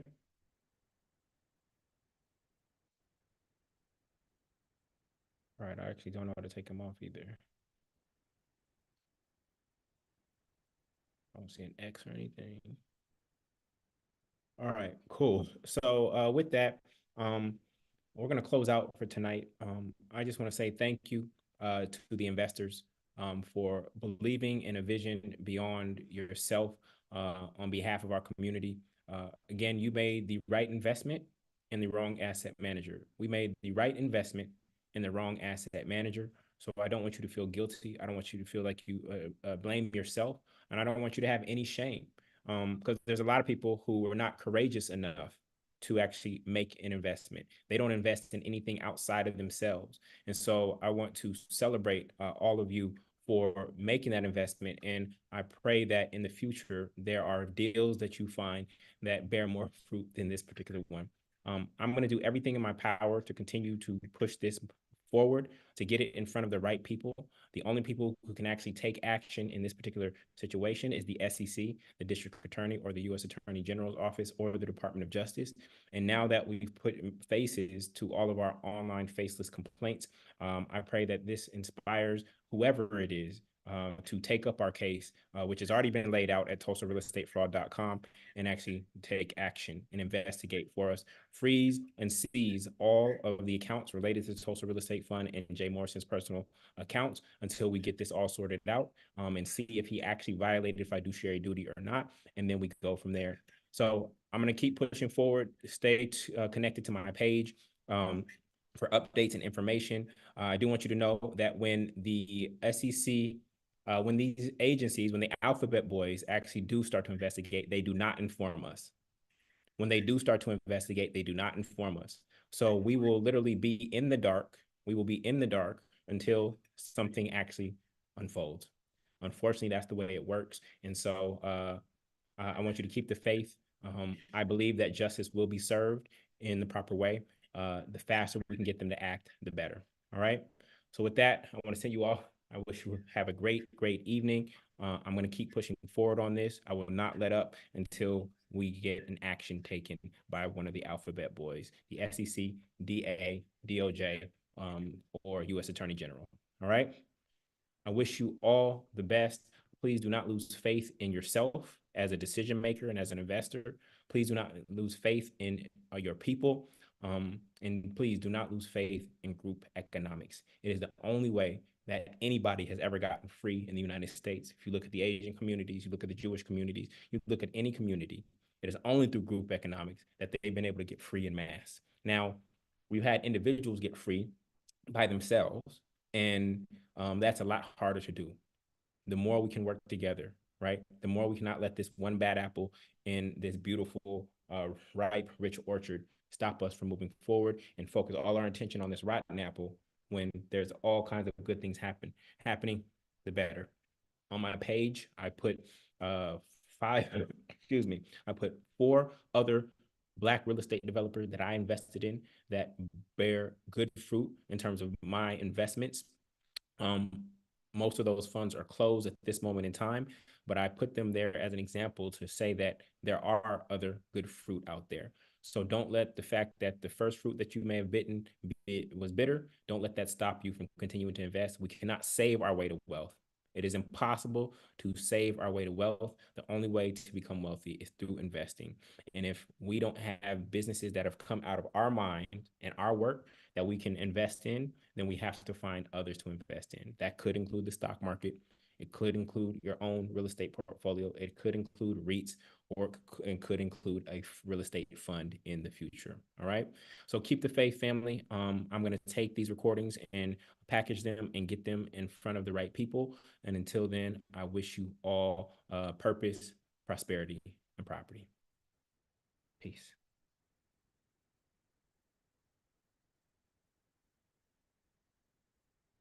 Yes, all of the information is at TulsaRealEstateFraud.com.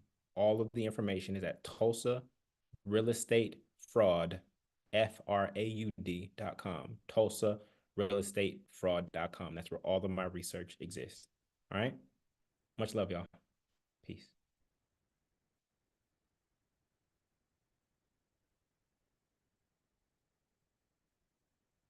All right. All right, Zoom and YouTube. Thank you all for being here. I apologize for the audio challenges as I was polling from Instagram Live and didn't have a way to transfer that audio in a clearer way. Appreciate your support.